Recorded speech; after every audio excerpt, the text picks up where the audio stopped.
नमस्कार, आप देख रहे हैं डिन न्यूज और मैं हूं आपके साथ शारदा झा। आप सभी दर्शकों का स्वागत है। आप सभी दर्शकों से अपील कि कोरोना महामारी के संक्रमण को देखते हुए नियमित अंतराल पर हाथों को साबुन से अच्छे से धोते रहिए। सार्वजनिक जगहों पर मुंह और नाक ढकने के लिए फेस मास्क और तौलिए का उपयोग करिए। बार बार छूने वाली चीजों के लिए सैनिटाइजर का प्रयोग करिए।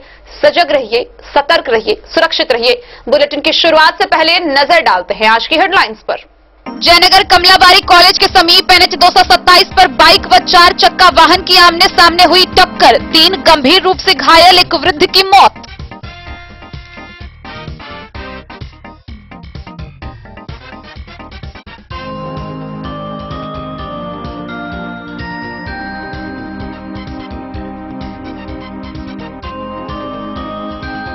रेका पुलिस ने तेलिया पोखर के समीप से ट्रक में लदे 171 कार्टून से 1523 लीटर विदेशी शराब किए बरामद, ट्रक चालक व तस्कर गिरफ्तार।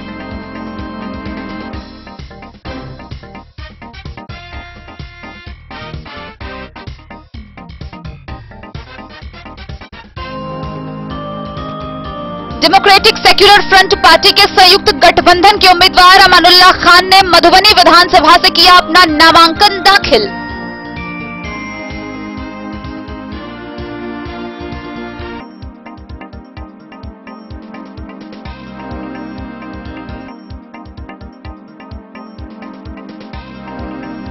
मधुबनी विधानसभा क्षेत्र से लोजपा प्रत्याशी अरविंद कुमार पूर्वे ने किया नामांकन दाखिल।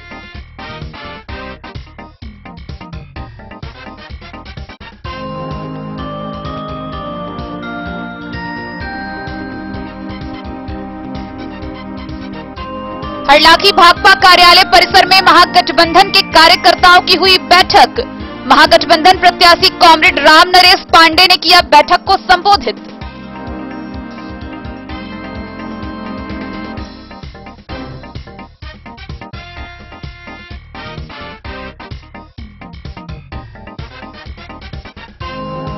बाबूबरही जिला पार्षद सह जदयू जिला महासचिव जहांगीर अली ने सभी पदों से दिया त्याग पत्र।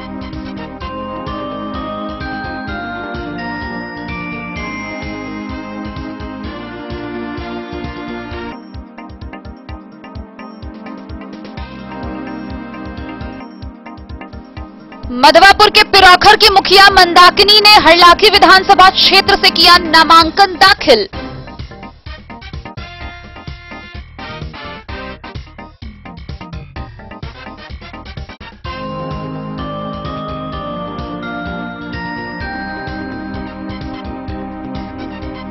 मुजफ्फरपुर बालिका हत्याकांड के मुख्य आरोपी मंजू वर्मा को बरियापुर विधानसभा क्षेत्र से टिकट मिलने पर कांग्रेस पार्टी ने जताया विरोध।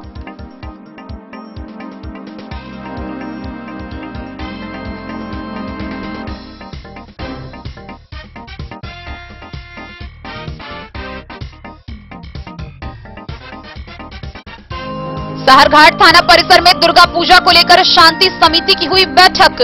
कोरोना महामारी को देखते हुए सार्वजनिक तौर पर नहीं होगा पूजा का आयोजन।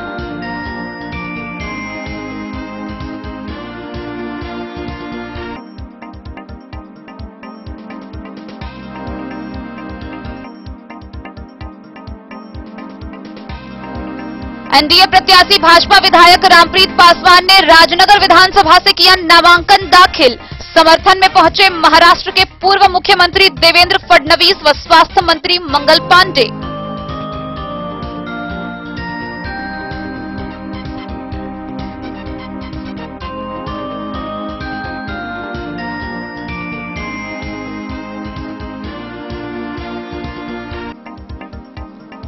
जयनगर पिटवा टोल भूतनाथ मंदिर के समीप से पुलिस ने 540 बोतल शराब किए बरामद, तस्कर मौके से फरार।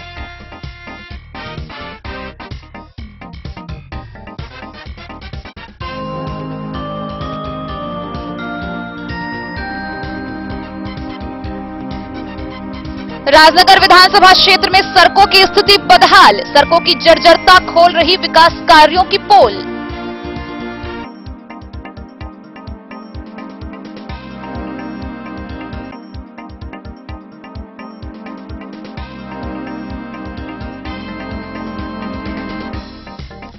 झंझारपुर विधानसभा क्षेत्र से निर्दलीय प्रत्याशी गणपति झा व निर्दलीय प्रत्याशी मदन कुमार महतो ने किया नामांकन दाखिल।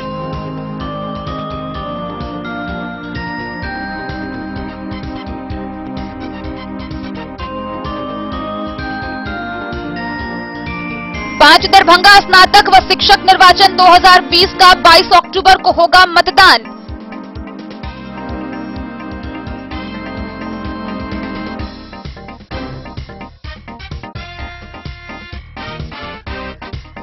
सत्रह अक्टूबर से हो रहा दुर्गा पूजा का आरंभ। पुलिस अधीक्षक सह दंडाधिकारी ने सार्वजनिक आयोजन पर लगाया रोक।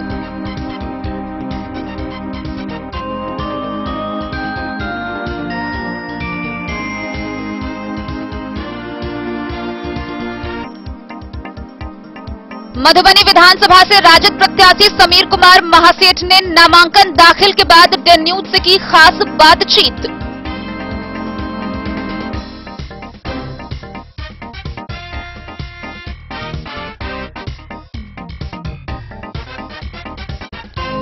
और मधुबनी से भाजपा के बागी उम्मीदवार पूर्व विधायक रामदेव महतो ने डे न्यूज को बताए अपने चुनावी मुद्दे।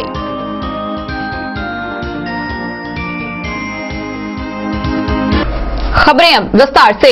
जयनगर स्थित कमलाबारी कॉलेज के समीप NH 227 पर एक बाइक व 4 चक्का वाहन की आमने सामने जोरदार टक्कर हो गई, जिसमें 3 लोग गंभीर रूप से घायल हो गए।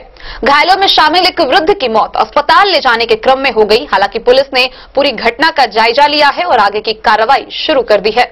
जयनगर थाना क्षेत्र के कमलाबारी कॉलेज के समीप NH 227 पर बुधवार की देर शाम बाइक व 4 चक्के वाहन के आमने सामने की टक्कर में चालक समेत 3 लोग गंभीर रूप से घायल हो गए। स्थानीय लोगों के सहयोग से इलाज के लिए जयनगर अनुमंडल अस्पताल में भर्ती कराया गया। चिकित्सक ने हालत गंभीर देखते हुए 2 घायल व्यक्ति को सदर अस्पताल मधुबनी रेफर कर दिया, जिसमें एक वृद्ध की मौत रास्ते में ही हो गई। जानकारी के अनुसार लदनिया थाना क्षेत्र निवासी एक मोटरसाइकिल पर चालक समेत 3 व्यक्ति जयनगर से अपने कार्य का निष्पादन कर लदनिया जा रहे थे। उसी क्रम में कमलाबारी कॉलेज के समीप NH 227 पर लदनिया की ओर से आ रही 4 चक्का वाहन ने सामने से ठोकर मार दी, जिसमें मोटरसाइकिल चालक व 2 अन्य व्यक्ति गंभीर रूप से घायल हो गए। स्थानीय लोगों के सहयोग से इलाज के लिए अस्पताल में भर्ती कराया गया। घायल व्यक्ति में लदनिया थाना क्षेत्र के मरनैया गांव निवासी 75 वर्षीय वृद्ध सुनफी कामत व उसके पुत्र 35 वर्षीय रंजीत कुमार कामत एवं उसके रिश्तेदार खाजेडी गांव निवासी राकेश कुमार हैं। गंभीर स्थिति को देखकर चिकित्सक ने पिता पुत्र को इलाज के लिए सदर अस्पताल मधुबनी रेफर कर दिया। रास्ते में ही सुनफी कामत की मौत हो गई। घटना की सूचना मिलते ही जयनगर थाना पुलिस घटनास्थल पर पहुंचकर हालात का जायजा लिया। परिजनों द्वारा प्राथमिकी दर्ज कराई गई है।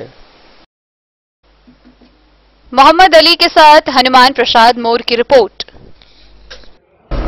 रेहका थाना की पुलिस ने रात्रि गश्ती के दौरान स्थानीय तैलिया पोखर के समीप एक ट्रक में लदा 171 कार्टून से 1523 लीटर विदेशी शराब बरामद किया। साथ ही ट्रक चालक व तस्कर को मौके से गिरफ्तार किया, जिसे अग्रेतर कार्रवाई के लिए न्यायिक हिरासत में भेज दिया गया है।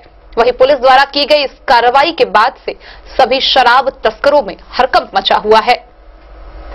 रेहका थाना पुलिस ने गुप्त सूचना के आधार पर बुधवार की रात तेलिया पोखर के समीप ट्रक पर लदा भारी मात्रा में विदेशी शराब बरामद किया। शराब के साथ ट्रक चालक एवं एक कारोबारी को गिरफ्तार कर जेल भेज दिया। थाना अध्यक्ष राहुल कुमार ने बताया कि गिरफ्तार ट्रक चालक मुलायम यादव उत्तर प्रदेश के आजमगढ़ जिला के निवासी हैं तथा कारोबारी धीरज कुमार बिस्पी प्रखंड के सिमरी गांव के रहने वाले हैं। थाना अध्यक्ष ने बताया कि अवैध कारोबारी इससे पूर्व भी शराब मामले में गिरफ्तार हुआ था। बरामद करने वाले SI विमलेंदु तिवारी ने बताया कि 171 कार्टून में कुल 1523 लीटर शराब जब्त किया गया है। पुलिस ने शराब के साथ ट्रक को भी अपने कब्जे में लेकर शराब तस्करी से जुड़े लोगों की छानबीन कर रही है। इस शराब बरामदगी से थाना क्षेत्र में शराब माफियाओं में हड़कंप मच गया है। Bureau report Madhubani. मधुबनी विधानसभा से डेमोक्रेटिक सेक्युलर फ्रंट पार्टी के संयुक्त गठबंधन के उम्मीदवार अमानुल्लाह खान ने अपना नामांकन पर्चा दाखिल किया। इस दौरान उनके समर्थन में दर्जनों लोग पहुंचे और जोर शोर से नारे लगाए। समाजवादी जनता दल डी एवं डेमोक्रेटिक सेकुलर फ्रंट के संयुक्त उम्मीदवार अमानुल्लाह खान ने मधुबनी विधानसभा क्षेत्र से अपने नामजदगी का पर्चा भरा। नामजदगी के पर्चा दाखिल करने के समय उनके साथ सैकड़ों की संख्या में समर्थक भी मौजूद थे। नामांकन के बाद अमानुल्लाह खान ने कहा कि मधुबनी की जनता के प्यार और स्नेह के बदले उनकी सेवा भावना मकसद से मधुबनी 36 विधानसभा से प्रत्याशी बना हूं। नामांकन में कई बड़े नेता भी शामिल हुए। अमानुल्लाह खान ने कहा कि मधुबनी की जनता अब उब चुकी है, विकास के नाम पर सिर्फ उनके साथ धोखा हो रहा है। 30 सालों की राजनीति करियर में जिस तरह से समाज का सेवा किया हूं, सेवा भावना के मकसद से भी मैं प्रत्याशी बनकर आया हूं। विकास को लेकर काम करूंगा। जनता के प्यार मिला तो भरपूर उनकी उम्मीदों पर खरा उतरने की कोशिश करूंगा। अमानुल्लाह खान ने कहा कि जिले में बंद पड़े कल कारखाने हैं, उनको अवश्य चालू कराने की उनकी पहली प्राथमिकता होगी। शिक्षा में अलख जगाने में अहम भूमिका होगी। लोगों के रोजगार के लिए वे आवाज बुलंद करने का काम करेंगे। पार्टी ने उन्हें सिंबल देकर जनता के बीच भेजा है। अगर जनता उन्हें चुनाव में अपना नुमाइंदा मानती है, जात पात से ऊपर उठकर विकास के लिए वो तत्पर रहेंगे। इस मौके पर शमसुल हक, जगन्नाथ यादव, मधुराम, अब्दुल वकी, झुन्ना खान, गुलाम मुस्तफा समेत दर्जनों कार्यकर्ता मौजूद थे। विधानसभाओं में जनता बदलाव चाहती है। उस बदलाव के करीब है अमानुल्लाह खान। आप सब जनता का छोटा भाई, आपका सेवक आपके बीच में आया है। सभी का स्नेह प्यार मिलना चाहिए, हमारी प्राथमिकता है। कि भ्रष्टाचार जो है विधायक फंड में कमीशनखोरी है, उस सबको हम समाप्त करेंगे। विकास करेंगे। शिक्षा में जो गिरावट है उसके लिए लड़ाई लड़ेंगे। छात्रों के लिए लड़ेंगे। खेल के लिए युवा को प्रोत्साहन देंगे। स्टेडियम बनवाएंगे। इस तरह की बहुत सारी योजनाएं हैं। बस वगैरह में छात्रों को जो मधुबनी विधानसभा से जुड़े होंगे वैसे लोगों को बस वगैरह में कमीशन दिलवाने का प्रयास करेंगे। जो पटना दिल्ली जाए ये करें। हम विकास की गंगा बहाना चाहते हैं। जनता का हमें आशीर्वाद, स्नेह, प्यार मिलना चाहिए। क्योंकि हम बिल्कुल जो है ऐसे फ्रंट से आए हैं जो डेमोक्रेटिक फ्रंट है, जो सेकुलर फ्रंट है, जिसके अगुवा है श्री देवेंद्र प्रसाद यादव, श्री असदुद्दीन ओवैसी साहब barrister.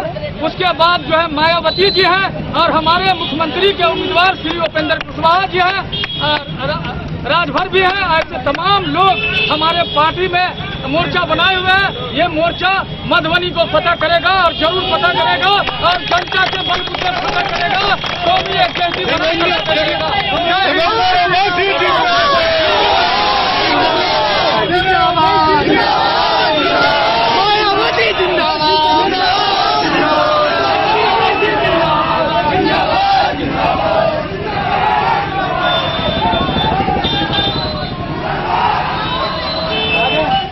Bureau report Madhubani. Madhubani विधानसभा क्षेत्र से शहर के प्रसिद्ध व्यवसायी लोजपा प्रत्याशी अरविंद कुमार पूर्वे ने नामजदगी का पर्चा भरा है। इस दौरान उन्होंने क्षेत्र के विभिन्न समस्याओं से निजात दिलाने के मुद्दे पर अपनी बात रखी। लोजपा प्रत्याशी के तौर पर मधुबनी शहर के प्रसिद्ध व्यवसायी अरविंद कुमार पूर्वे ने अपना नामांकन पर्चा दाखिल किया। इस मौके पर अरविंद पूर्वे ने कई मुद्दों पर अपनी बात रखी। उन्होंने कहा कि मजदूरों का पलायन, जिले में ही लोगों के लिए कारोबार, लोहट चीनी मिल, मखाना अनुसंधान केंद्र जैसे कारोबार को शुरू कराने की बात कही। अरविंद पूर्वे ने कहा कि अगर लोक जनशक्ति पार्टी की सरकार बनती है तो मधुबनी विधानसभा क्षेत्र के लोगों के लिए समुचित रोजगार व बेरोजगार युवाओं के लिए नौकरियों के मार्ग खोलने का कार्य किया जाएगा। नामांकन आप किए, किस पार्टी से किए हैं, उसके बारे में तो विस्तार से बताएं। हम मधुबनी विधानसभा 36 हेडक्वार्टर नगर के लोक जनतांत्रिक जो है एलजेपी से मैंने किया है नामांकन।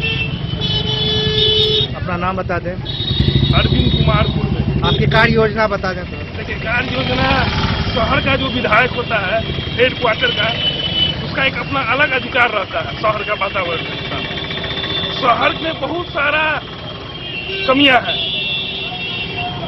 जब बरसात होती है तो रोड के ऊपर 4-4 फीट पानी वर्षा होती रहती है।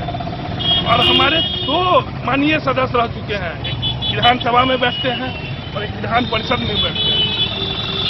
उनको विधानसभा का जो अधिकार क्षेत्र है, कर्तव्य है, उनके बारे में कोई चीज का ज्ञान नहीं है। मैं दलित समुदाय से हूँ। आज आप नामांकन किए हैं? हाँ। Bureau report Madhubani. हरलाखी प्रखंड के उमगांव स्थित भाकपा कार्यालय के परिसर में महागठबंधन के कार्यकर्ताओं की बैठक हुई। इस दौरान कार्यकर्ताओं ने हरलाखी विधानसभा से चुनाव जीतने का दावा पेश किया। वहीं महागठबंधन के प्रत्याशी कॉमरेड राम नरेश पांडे ने बैठक को संबोधित किया। हरलाखी प्रखंड के उमगांव स्थित भारतीय कम्युनिस्ट पार्टी कार्यालय परिसर में महागठबंधन की बैठक आयोजित की गई, जिसकी अध्यक्षता प्रखंड राजद अध्यक्ष रामचंद्र शाह ने की। महागठबंधन के लोगों ने सबसे पहले पूर्व राष्ट्रपति डॉक्टर एपीजे अब्दुल कलाम के प्रतिमा पर माल्यार्पण की और उनके विचारधारा पर चलने का निर्णय लिया। इस मौके पर महागठबंधन के लोगों को संबोधित करते हुए उन्होंने कहा कि महागठबंधन के प्रति विश्वास जताया गया है। साथ ही कार्यकर्ताओं ने हरलाखी विधानसभा से चुनाव जीतने का दावा भी पेश किया। के कच्चे पैसा, मध्याह्न भोजन वाली सेविका सहायिका के कच्चे पैसा, आशा कर्मी के कच्चे पैसा, आंगनबाड़ी के कच्चे पैसा, नियोजित बहाली के कच्चे पैसा, हम सब कहिए नहीं आएगा के बंद। समान काम समान वेतन, ये हम सबको में फसल के बर्बादी में जे सरकारी कर्ज भेलै ओकरा हम माफ करें, कर्ज माफ करें, कर्ज माफ। हम तय करी एहि बात के गांव के प्राथमिक स्वास्थ्य केंद्र और अस्पताल के जनता के अस्पताल बनेबे, हर गांव पंचायत।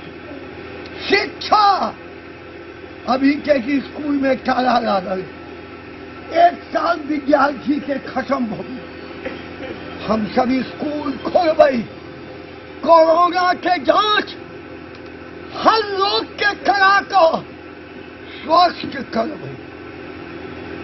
स्वास्थ्य, शिक्षा, रोजगार,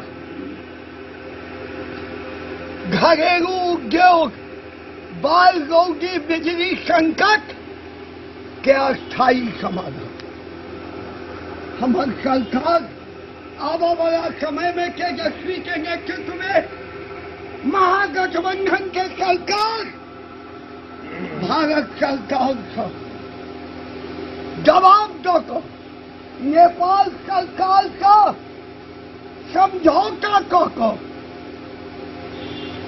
हम डैम के निर्माण कराकर पानी के रुख अस्थायी समाधान करवाई। हरलाखी से संजय राउत की रिपोर्ट। बाबूबरही के जिला पार्षद सह जदयू जिला महासचिव जहांगीर अली ने प्रेस वार्ता की। पार्टी के सभी पदों से त्याग पत्र देने के बाद उन्होंने कहा कि उन्हें पार्टी के द्वारा नजरअंदाज किया जा रहा है, जिससे वह खुद को अपमानित महसूस कर रहे हैं। बाबूबरही के जिला पार्षद सह जनता दल यूनाइटेड के महासचिव मोहम्मद जहांगीर अली ने पार्टी के सभी पदों से त्याग पत्र दे दिया है। त्याग पत्र देने के बाद आयोजित प्रेस कॉन्फ्रेंस में जहांगीर अली ने कहा कि हम जैसे नेताओं को नजरअंदाज किया जा रहा है, जिससे मैं खुद को अपमानित महसूस कर रहा हूं, जिसको लेकर बुधवार को जदयू के सभी पदों से त्याग पत्र दे दिया हूं। आगे की नई रणनीति बनाने में लगा हूं। मौके पर जहांगीर अली के कई समर्थक भी मौजूद थे। जो गरीब जिला परिषद सदस्य 6 संख्या 34 बाबूबरही, मैंने कई वर्षों से जदयू के पार्टी में रह करके जदयू की जो भी आदेश आया, जो भी मुझे आदेश दिया गया, उन पर खड़े उतरने का हमने काम किया। आने वाले दिनों में जो अभी बिहार विधानसभा के जो चुनाव है उसमें हमने भी अपनी दावेदारी रखी, लेकिन माननीय मुख्यमंत्री नीतीश कुमार जो गरीब विरोधी, छात्र विरोधी, नौजवान विरोधी, उन्होंने एक पूंजीपति की सरकार बना करके जो पैसे वाले लोग हैं उनको बीच में टिकट बांटने का काम किया। आज मधुबनी जिला के अंदर जितने भी कार्यकर्ता हैं कहीं न कहीं क्षुब्ध हैं, किसी न किसी रूप में उनको मान सम्मान नहीं मिला है, जिसके कारण से वो क्षुब्ध है। खास करके मैं बाबू बघेल की बात करूंगा तो हमारे यहाँ माननीय मंत्री जी कपिलदेव कामत जी थे, उन्होंने जदयू से मंत्री बने, उनकी पुतौह जिला परिषद सदस्य बनी और अध्यक्ष की अगर चुनाव होने की बात है तो उनकी पुतौह ही चुनाव लड़ेगी, ये भी एक पार्टी के निर्णय था। वो हमने भी उस समय में पार्टी को वोट देने का काम किया। आने वाले अभी समय में भी अगर विधानसभा की चुनाव का टिकट अगर किन्हीं को मिलेगा तो उनके पुतौह को ही मिलेगा। कहीं न कहीं अपने घर की मोह माया पार्टी में जदयू में समाया होगा। तो इसीलिए मैंने आज जो पूंजीपति को टिकट देने का जो काम मधुबनी जिला में किया गया, पूरे बिहार में पासबंदा मुस्लिम गायन बिरादरी को एक भी टिकट कहीं से नहीं देने का काम किया गया माननीय मुख्यमंत्री नीतीश कुमार जी के द्वारा। मैं आज क्षुब्ध होकर के, आक्रोशित होकर के, मैंने मेरे साथ जो किया गया इससे क्षुब्ध होकर के हमने आज पार्टी के जो भी सदस्य हैं, मैंने जदयू के अति पिछड़ा प्रकोष्ठ के प्रदेश महासचिव के पद पर हूँ, जिला में भी महासचिव हूँ। मैं सभी पद से आज इसी समय आप लोगों के बीच इस्तीफा दे रहा हूँ। आगे क्या कुछ प्रोग्राम है? आगे मैंने क्षेत्रीय भ्रमण किया हूँ और फिर करूंगा। क्षेत्रीय भ्रमण में जनताओं का जो आदेश होगा, जनता का जो सुझाव होगा, हम तमाम जनताओं के बीच में जाकर के उनकी जो निर्णय होगा उनके निर्णय पर खड़े उतारने का काम करेंगे। और मौजूदा जो सरकार 15 वर्षों में उन्होंने जो काम किया है, इन कामों को हमने गांव-गांव गरीब गुरबाओं में जाकर के उनकी जो दोहरी नीति थी, गरीब विरोधी नीति थी, उन नीतियों को लोगों तक पहुंचाने का काम करूंगा। किसी पार्टी में रुझान मुझे देगा, उस पर खड़े उतारने का मैं काम करूंगा। मधुबनी से फिरोज आलम की रिपोर्ट। खबरों का सिलसिला जारी रहेगा, जल्द ही हाजिर होंगे एक ब्रेक के बाद। आप बने रहिए हमारे साथ। होटल गोकुल राज।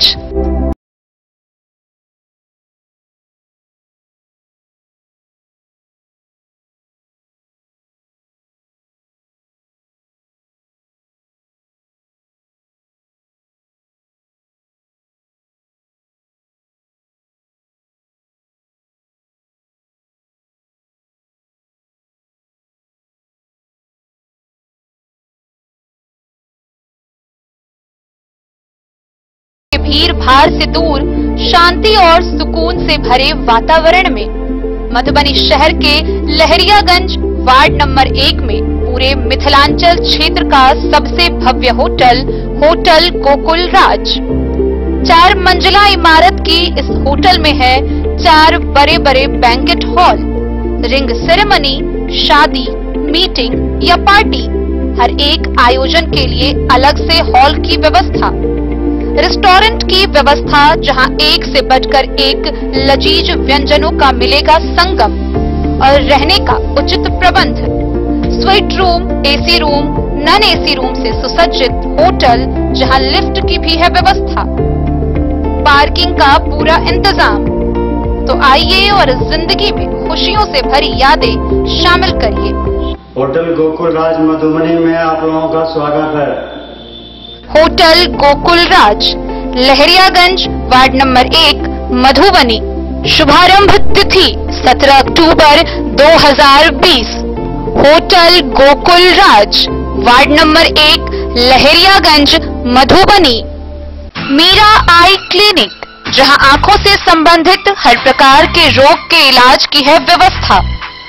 दिल्ली के मशहूर college Maulana Azad medical college से प्रशिक्षित डॉक्टर संजीव कुमार शर्मा के द्वारा किया जाता है आंखों के रोग का इलाज, काला मोतिया के स्क्रीनिंग और मैनेजमेंट की व्यवस्था, डायबिटिक रेटिनोपैथी के इलाज की व्यवस्था, कंप्यूटराइज्ड आई टेस्टिंग या लेजर कैप्सुलोटॉमी की भी पूरी व्यवस्था।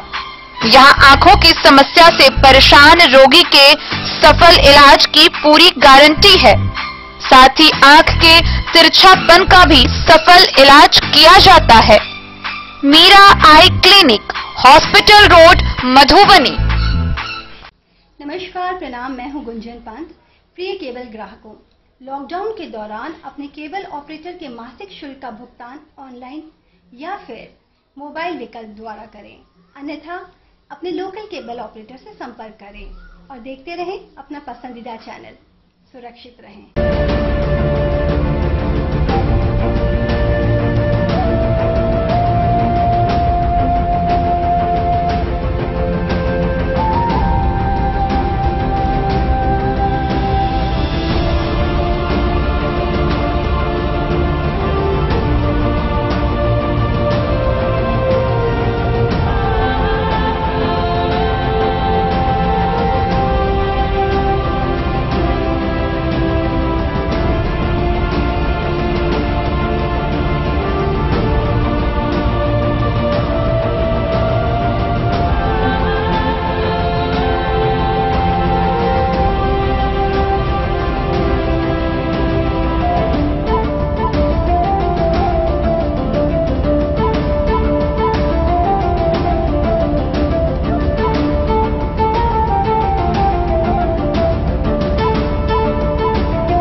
अमरनाथ प्रसाद ज्वेलर्स 916 हॉलमार्क ब्रांडेड गोल्ड एवं डायमंड ज्वेलरी शोरूम, गांधी चौक, राजनगर बाजार, एक भरोसे की पहचान। कि दुनिया का चमकता सितारा झड़ीलाल, शादी ब्याह हो या तीज त्योहार, हर मौके के लिए हमारे पास है खास किस्म की साड़ियाँ। जरदोजी कामदार साड़ियों से लेकर डिजाइनर साड़ियों की एक से बढ़कर एक वैरायटीज, हर कलर व पैटर्न की साड़ियों का खजाना झड़ीलाल। इतना ही नहीं, अच्छी क्वालिटी व नामी कंपनियों के शर्ट पैंट के कपड़े भी हमारे यहाँ उपलब्ध हैं। कुर्ता पैजामा का कपड़ा हो या शर्ट पैंट का कपड़ा या फिर डिजाइनर सलवार सूट की हो डिमांड, हम करते हैं पूरी आपकी हर मांग। अगर आप अपनी पर्सनैलिटी में लगाना चाहते हैं चार चांद, तो एक बार सेवा का मौका अवश्य दें। झड़ीलाल, हमारा पता है बड़ा बाजार एवं महिला कॉलेज रोड, मधुबनी। बेहतरीन साड़ियों एवं रेडीमेड कपड़ों का अनूठा संगम, बॉम्बे फैशन। शादी हो या कोई त्योहार, हर तरह के खास आयोजन में आपको पसंद आएंगी यहाँ के डिजाइनर कामदार एवं बेहतरीन साड़ियाँ। यानी अगर आप चाहते हैं सभी प्रकार की कामदार फैंसी बनारसी प्योर सिल्क सूती साड़ियाँ, सलवार सूट और लहंगा चुन्नी, तो सोचने की जरूरत नहीं, आए बॉम्बे फैशन। हम रखते हैं आपकी पसंद का ख्याल। शर्टिंग, सूटिंग एवं ब्रांडेड रेडीमेड कपड़े भी मिलेंगे आपको उचित मूल्य पर। यही नहीं, बच्चों के कपड़े बाजार से कम कीमत पर यानी होलसेल रेट पर प्राप्त करें। पता याद रखें, बॉम्बे फैशन, महिला कॉलेज रोड, मधुबनी। मधवापुर प्रखंड के पिरौखर की मुखिया मंदाकिनी ने हरलाखी विधानसभा क्षेत्र से नामांकन दाखिल किया है। अब तक की खबरों की माने तो मुखिया मंदाकिनी हरलाखी विधानसभा क्षेत्र से एकमात्र महिला उम्मीदवार होंगी। विधानसभा चुनाव लड़ने के लिए मधवापुर के पिरोखर पंचायत की मुखिया मंदाकिनी ने अपना नामांकन पर्चा दाखिल किया। विधायक का चुनाव लड़ने के लिए यह पहली बार मैदान में उतरी हैं। माना जा रहा है कि हरलाखी विधानसभा क्षेत्र से यह एकमात्र महिला उम्मीदवार होंगी। विकास के मामले में हरलाखी को पहले स्थान पर लाने के लिए इनका प्रथम उद्देश्य है। हरलाखी फर्स्ट मुहिम के तहत नारी सशक्तिकरण, सड़क व शिक्षा के क्षेत्र का विकास करना उन्होंने अपना चुनावी मुद्दा बनाया है। 32 साल की उम्र में पारिवारिक उलझनों को झेलती हुई सुजातपुर की इस बेटी ने तबाही से कभी हार नहीं मानी। खास बात यह है कि अब तक की सफलता के दौरान दिव्यांग माता पिता की सेवा, छोटे भाई बहन की परवरिश व शिक्षा का उन्होंने बखूबी ख्याल रखा।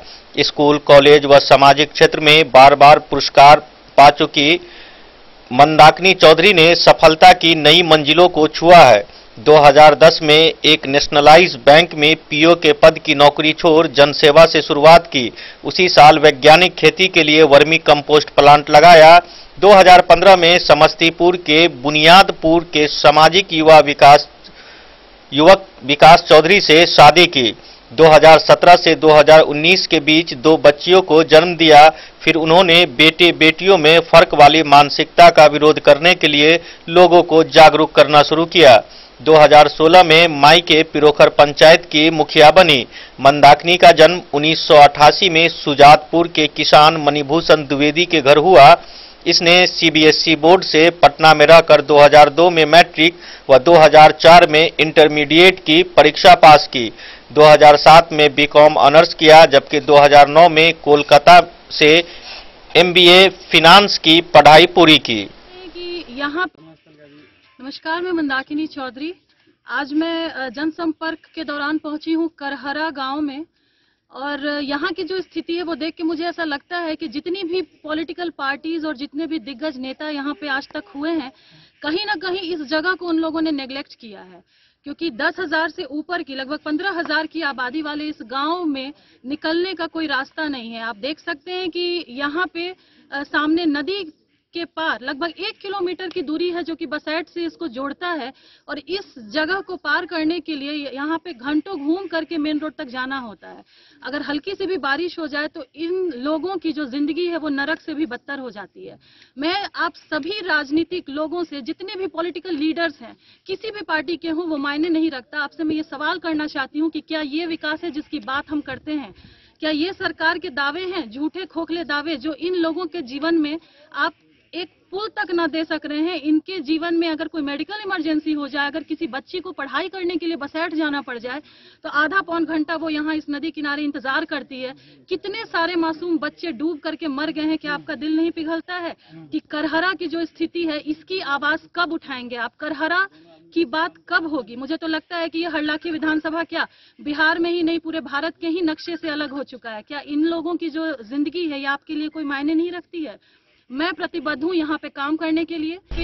मधवापुर से शत्रुमर्दन कुमार की रिपोर्ट, जो कि बसैट से इसको जोड़ता है। और इस मुजफ्फरपुर बालिका हत्याकांड के मुख्य आरोपी मंजू वर्मा को बरियापुर विधानसभा क्षेत्र से जदयू से टिकट मिला है। इसका कांग्रेस पार्टी ने पुरजोर विरोध किया है। साहरघाट में कांग्रेस नेता कन्हैया झा ने प्रेस वार्ता कर मुख्यमंत्री नीतीश कुमार पर बिहार की बेटियों का अपमान करने का आरोप लगाया है।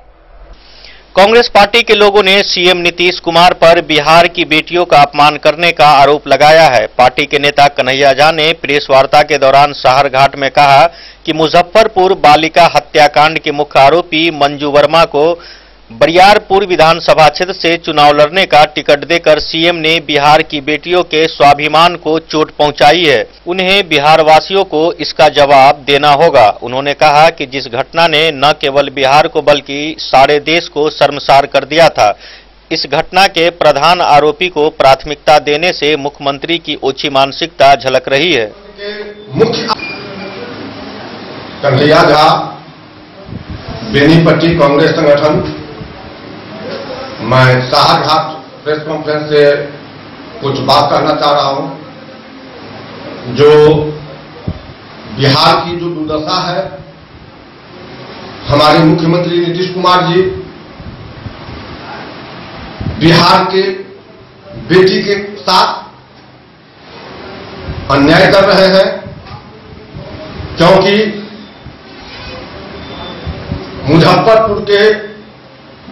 मुजफ्फरपुर बालिका कांड के मुख्य आरोपी मंजू वर्मा को बेगूसराय बरियारपुर से टिकट दिया गया है। इससे ज्यादा मैं क्या कह सकता हूं? जो मुजफ्फरपुर बालिका कांड पूरे देश में शर्मसार कर दिया, बिहार को बदनाम कर दिया, उसके बावजूद भी नीतीश कुमार जी ने मंजू वर्मा को बेगूसराय बरियारपुर से टिकट दिए हैं। ये बिहार के बेटी के साथ अपमान है, ये अन्याय है। इससे माननीय मुख्यमंत्री नीतीश कुमार का मानसिकता दिखाई दे रहा है। इसलिए मैं बिहार वासियों से आग्रह करूंगा, जो ये आने वाला समय में जो चुनाव हो रहा है, इसमें नीतीश कुमार को उखाड़ के फेंकिए। हम बर्दाश्त नहीं करेंगे महिला और बेटी पे अन्याय। मधवापुर से शत्रुमर्दन कुमार की रिपोर्ट। बेगूसराय साहरघाट थाना परिसर में आगामी दुर्गा पूजा को लेकर शांति समिति की बैठक हुई। बैठक में चेतावनी देते हुए अधिकारियों ने कहा कि इस वर्ष कोरोना महामारी और विधानसभा निर्वाचन को देखते हुए सार्वजनिक तौर पर पूजा का आयोजन नहीं होगा, वहीं नियमों का उल्लंघन करने वाले पर सख्त कार्रवाई की जाएगी। मधवापुर में तामझाम से नहीं बल्कि विधि विधान से दुर्गा पूजा करने की अपील पुलिस व प्रशासनिक अधिकारियों ने क्षेत्रवासियों से की है। यह पहल साहरघाट थाने पर हुई शांति समिति की बैठक में अधिकारियों ने लोगों से की। सीओ रामकुमार पासवान ने कहा कि अब की बार दुर्गा पूजा के दौरान पंडाल बनाने और साउंड बजाने वाले आयोजकों के खिलाफ कड़ी कार्रवाई की अनुशंसा की जाएगी। इस बार सरकारी स्तर पर पूजा करने के लिए लाइसेंस जारी नहीं होगा। चुनावी व महामारी वर्ष में दुर्गा पूजा को लेकर आयोजित कार्यक्रम में थाना अध्यक्ष सुरेंद्र पासवान ने कहा कि पूजा समिति के अधिकारी पूजा करे, प्रदर्शन नहीं। भीड़ लगाने वाले लोगों को कानून की सजा भुगतने के लिए तैयार रहना होगा। पूजा के दौरान डील डॉल व दिखावा करने वाले बक्से नहीं जाएंगे, इसलिए लोग सतर्क रहकर श्रद्धा से पूजा करें। उन्होंने चेतावनी के लहजे में संदिग्धों को सरकारी निर्देश का पूरी तरह से पालन करने के लिए सावधान किया। इस मौके पर दीपक कुमार सिंह, राम सरोवर राय सहित कई सुरक्षा अधिकारी मौके पर मौजूद थे। मधवापुर से शत्रुमर्दन कुमार की रिपोर्ट।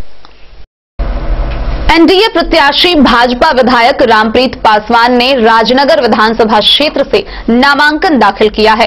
वहीं इनके समर्थन में महाराष्ट्र के पूर्व मुख्यमंत्री देवेंद्र फडणवीस व स्वास्थ्य मंत्री मंगल पांडे पहुंचे और सभा को संबोधित किया। बिहार विधानसभा चुनाव को लेकर मधुबनी में चुनावी हलचल तेज हो चुकी है। प्रत्येक दिन प्रत्याशी नामांकन के लिए पहुंच रहे हैं। नामांकन सभा में बड़े बड़े नेताओं को बुलाने की कोशिश हो रही है। आसमान में हेलीकॉप्टर की आवाजें गूंजने लगी है। बुधवार को भी कुछ ऐसा ही नजारा झंझारपुर एवं राजनगर विधानसभा क्षेत्र में दिखा। राजनगर विधानसभा क्षेत्र से एनडीए प्रत्याशी के रूप में भाजपा के निवर्तमान विधायक रामप्रीत पासवान ने अपना नामांकन किया और राजनगर विधानसभा क्षेत्र के महरैल गांव के संस्कृत स्कूल के प्रांगण में एक सभा हुई।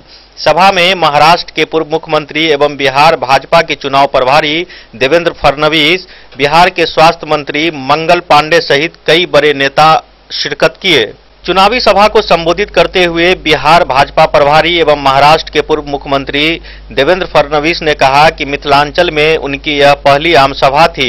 उन्होंने कहा कि बिहार विधानसभा का यह चुनाव नौजवानों के भविष्य को तय करने वाला है।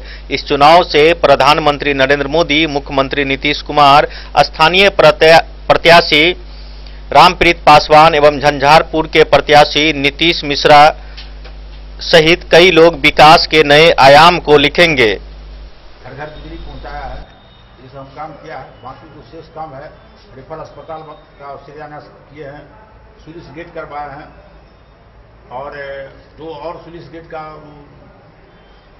स्वीकृत करवाया है। तो इस तरह से हमने काम किया है। इस बार जो मेरा मुद्दा है, जो गांव को सुंदर बनाना है और जहां कहीं भी कुछ अधूरे काम है उसको ठीक करना। युवाओं के खाते में सीधा जाता है और इसलिए हमारे मंगल जी ने बताया, मोदी जी गरीब के लिए जीते हैं। अरे एक ऐसा नेता है, न घर है, न बार है, न परिवार है, न संसार है। अपने जीवन का क्षण क्षण, अपने रक्त का कण कण केवल गरीबों के लिए है, केवल भारत माता के लिए है। ऐसा नेता कहां से मिलेगा जो केवल देश के लिए जीता है? मैं सवाल पूछना झंझारपुर में कुछ अभी तक नहीं हुआ है। झंझारपुर आरएस चले जाइए तो आप पैदल चल नहीं सकते, टापू बना हुआ है। सबसे पहले उस पर काम किया जाएगा कि झंझारपुर जैसे रेलवे को किया गया है, एक ऐतिहासिक रूप से किया गया है, उसी तरह से झंझारपुर में हर चीज की जरूरत है। झंझारपुर में सबसे पहले डिस्ट्रिक्ट बनना चाहिए, जबकि मधुबनी लोकसभा से बड़ा है झंझारपुर लोकसभा। जबकि माननीय उच्च न्यायालय पटना हाई कोर्ट ने डिस्ट्रिक्ट जज को बैठा करके जिला को मान्यता दे दिए हुए हैं और हम लोग के साथ ऐसा शोषण किया जाता है। एक जैसे 6 महीना के बच्चा को झुंझुना दिखा करके लॉलीपॉप थमा दिया जाता है, उसी तरह से चुनावी दौरा में आकर के यहाँ एक मेडिकल कॉलेज दे दिया गया। अरे जिला दे दो भाई, ताकि हर सर्वांगीण विकास झंझारपुर का हो सके। ये लॉलीपॉप सब काम चलने वाला नहीं है। मैं घर घर जाकर के जब लोकसभा इलेक्शन लड़ा निर्दलीय प्रत्याशी के रूप में, और जनता जनार्दन मुझे अच्छा सम्मान किए, तब से आज तक उस रिजल्ट के बाद मैं घर पर नहीं बैठा हूँ। मैं रोज फील्ड में हूँ, मेरा फेसबुक देख करके देख लिया जाए खोल कर। मैं आज तक मैं अपना शरीर को गला करके आधा कर दिया हूँ। मैं दृढ़ संकल्पित हूँ, जब तक झंझारपुर को सर्वांगीण विकास नहीं हो जाए तब तक इस शरीर से प्राण निकलने नहीं देंगे। झंझारपुर से सरफराज सिद्दीकी की रिपोर्ट। जयनगर थाना क्षेत्र के पीठवा टोल स्थित भूतनाथ मंदिर के समीप से पुलिस ने 2 मोटरसाइकिल पर लदे 540 बोतल नेपाली शराब बरामद किया। हालांकि दोनों तस्कर मौके से फरार हो गए, जिसकी गिरफ्तारी के लिए पुलिस छानबीन में जुट गई है। देवधा थाना पुलिस ने गुप्त सूचना के आधार पर भारी मात्रा में नेपाली शराब लदे मोटरसाइकिल को जब्त किया। थाना अध्यक्ष रमेश कुमार शर्मा ने बताया कि पुलिस को सूचना मिली कि नेपाल से भारी मात्रा में नेपाली शराब का खेप शराब तस्कर पिठवा टोल के रास्ते खपाने वाला है। पुलिस ने थाना क्षेत्र के पिठवा टोल भूतनाथ मंदिर के समीप गश्ती बढ़ा दी। उसी क्रम में 2 मोटरसाइकिल पर शराब लादकर शराब तस्कर कमला तटबंध के रास्ते आ रहे थे। शराब तस्कर पुलिस को देख शराब लदे मोटरसाइकिल को छोड़ फरार होने में सफल रहा। थाना अध्यक्ष ने बताया कि दोनों मोटरसाइकिल को जब्त कर 300 ml का 540 बोतल नेपाली देसी शराब बरामद किया गया है। मोहम्मद अली के साथ हनुमान प्रसाद मोर की रिपोर्ट। राजनगर विधानसभा क्षेत्र में सड़कों की स्थिति बदहाल है। सड़कों की जर्जरता विकास कार्यों की पोल खोल रही है। आइए आपको दिखाते हैं पूरी खबर। राजनगर विधानसभा क्षेत्र में जर्जर सड़क की बदहाली से विकास कार्य की पोल खुल रही है। बिहार सरकार के 15 वर्षों के शासन में विकास कार्य पर प्रश्न चिन्ह लग गया है। स्थानीय युवक सुधांशु मिश्रा ने धरातल पर काम होने की बात तो कही, लेकिन उसमें भारी लूट की भी बात उन्होंने साफ तौर पर कहा। स्थानीय युवक ने कहा कि बार बार शिकायत करने के बाद भी दोषियों पर कार्रवाई नहीं होती, जिसका नतीजा है कि पुल बनने के बाद तुरंत पुल टूट जाते हैं, वहीं सड़क भी 1 साल के अंदर जर्जर हो जाती है। राजनगर के गंज चौक से राज पैलेस होते हुए केवान तक सड़क निर्माण कार्य 1 वर्ष भी नहीं हुआ और सड़क खस्ता हाल होकर टूट चुकी है। वहीं स्थानीय लोग बताते हैं कि सड़क टूटना कमर भर जल जमाव के कारण ऐसा हो रहा है, जिससे लाखों रुपया सरकार के द्वारा पानी में बहाए जा रहे हैं, जिसका सुध लेने वाला कोई नहीं है। राजनगर गंज सिनेमा चौक के पास मुख्यालय से सीधा लौखा नेपाल सीमा बॉर्डर तक जाती है, लेकिन बीच सड़क पर बड़े बड़े गड्ढे सड़क से कंक्रीट उड़ गए हैं। सड़क से गुजरने वाले मोटरसाइकिल चालकों को काफी परेशानियों का सामना करना पड़ता है। स्थानीय विधायक रामप्रीत पासवान, सांसद रामप्रीत मंडल का इस ओर प्रतिदिन से गुजरना होता है, लेकिन इस ओर किसी का भी ध्यान नहीं है।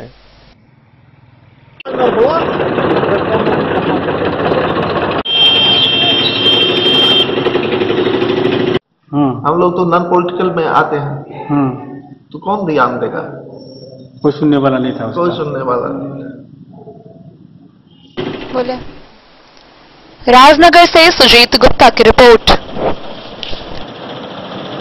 खबरों का सिलसिला जारी रहेगा, जल्द ही हाजिर होंगे एक ब्रेक के बाद। आप बने रहिए हमारे साथ।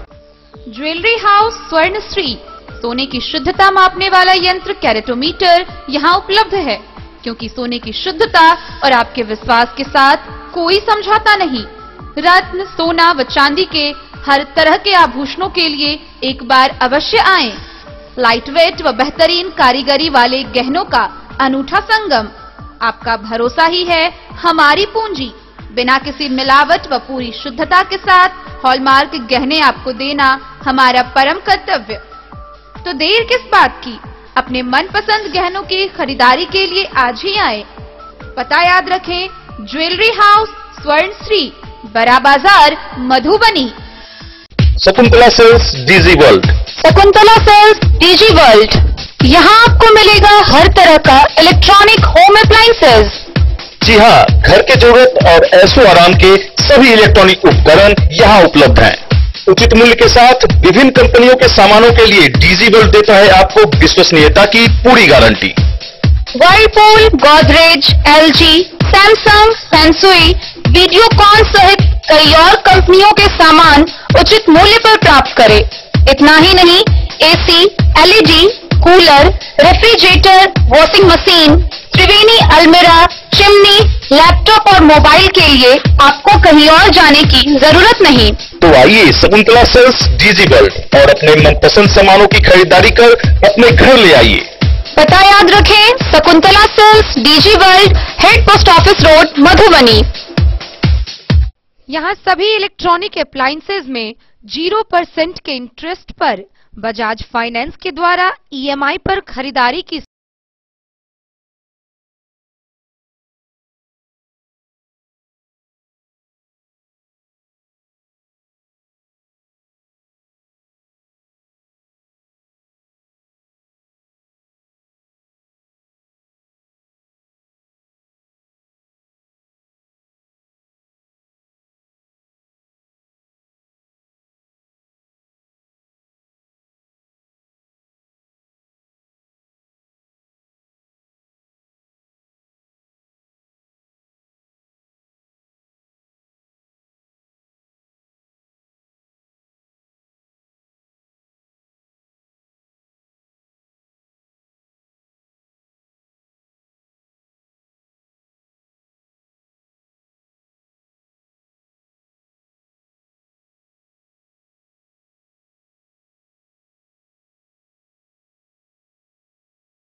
ब्रेक के बाद एक बार फिर आप सभी दर्शकों का स्वागत है। आगे बढ़ने से पहले नजर एक बार हेडलाइंस पर।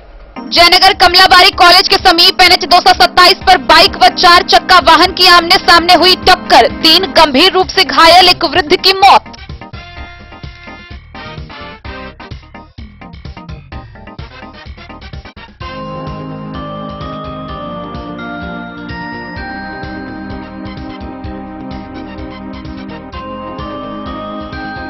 रेका पुलिस ने तेलिया पोखर के समीप से ट्रक में लदे 171 कार्टून से 1523 लीटर विदेशी शराब किए बरामद, ट्रक चालक व तस्कर गिरफ्तार।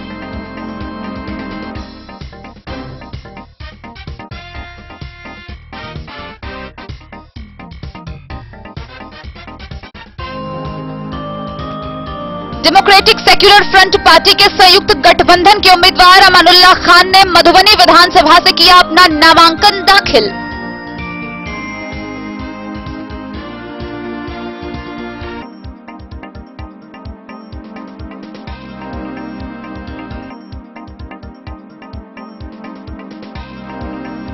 मधुबनी विधानसभा क्षेत्र से लोजपा प्रत्याशी अरविंद कुमार पूर्वे ने किया नामांकन दाखिल।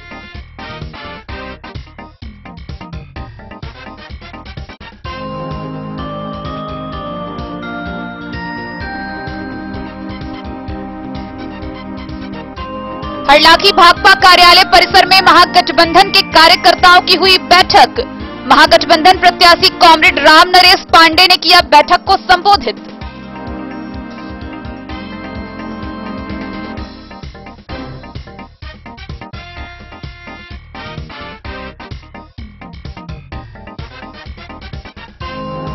बाबूबरही जिला पार्षद सह जदयू जिला महासचिव जहांगीर अली ने सभी पदों से दिया त्याग पत्र।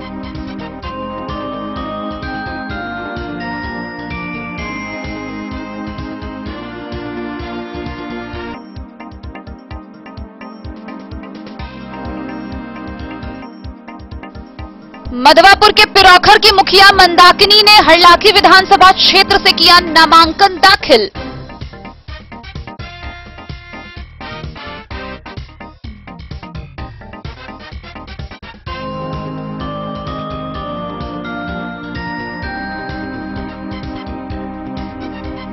मुजफ्फरपुर बालिका हत्याकांड के मुख्य आरोपी मंजू वर्मा को बरियापुर विधानसभा क्षेत्र से टिकट मिलने पर कांग्रेस पार्टी ने जताया विरोध।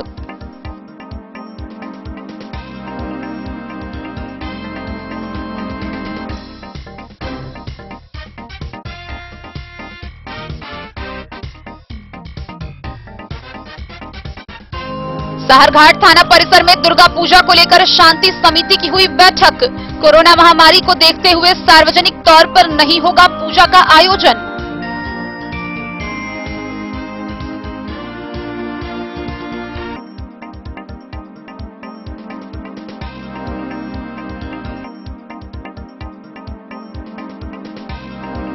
एनडीए प्रत्याशी भाजपा विधायक रामप्रीत पासवान ने राजनगर विधानसभा से किया नामांकन दाखिल।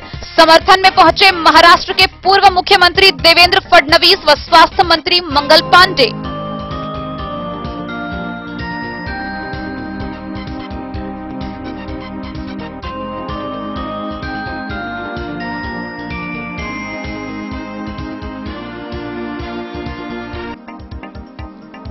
जयनगर पिटवा टोल भूतनाथ मंदिर के समीप से पुलिस ने 540 बोतल शराब किए बरामद। तस्कर मौके से फरार।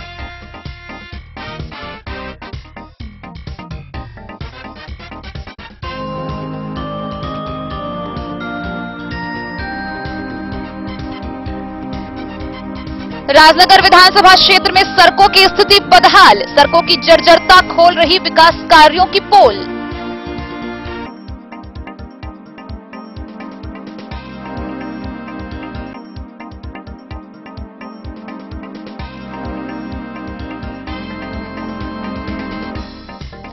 झंझारपुर विधानसभा क्षेत्र से निर्दलीय प्रत्याशी गणपति झा व निर्दलीय प्रत्याशी मदन कुमार महतो ने किया नामांकन दाखिल।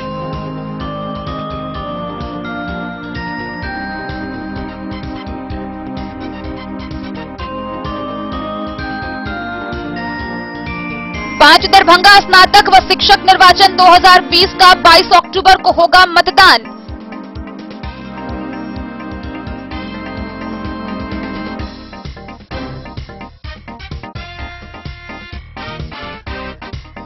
सत्रह अक्टूबर से हो रहा दुर्गा पूजा का आरंभ। पुलिस अधीक्षक सह दंडाधिकारी ने सार्वजनिक आयोजन पर लगाया रोक।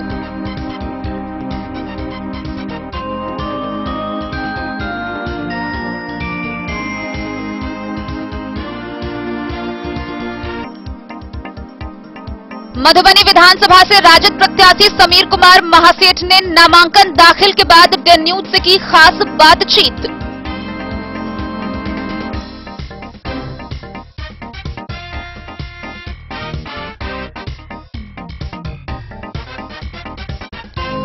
और मधुबनी से भाजपा के बागी उम्मीदवार पूर्व विधायक रामदेव महतो ने डे न्यूज को बताए अपने चुनावी मुद्दे।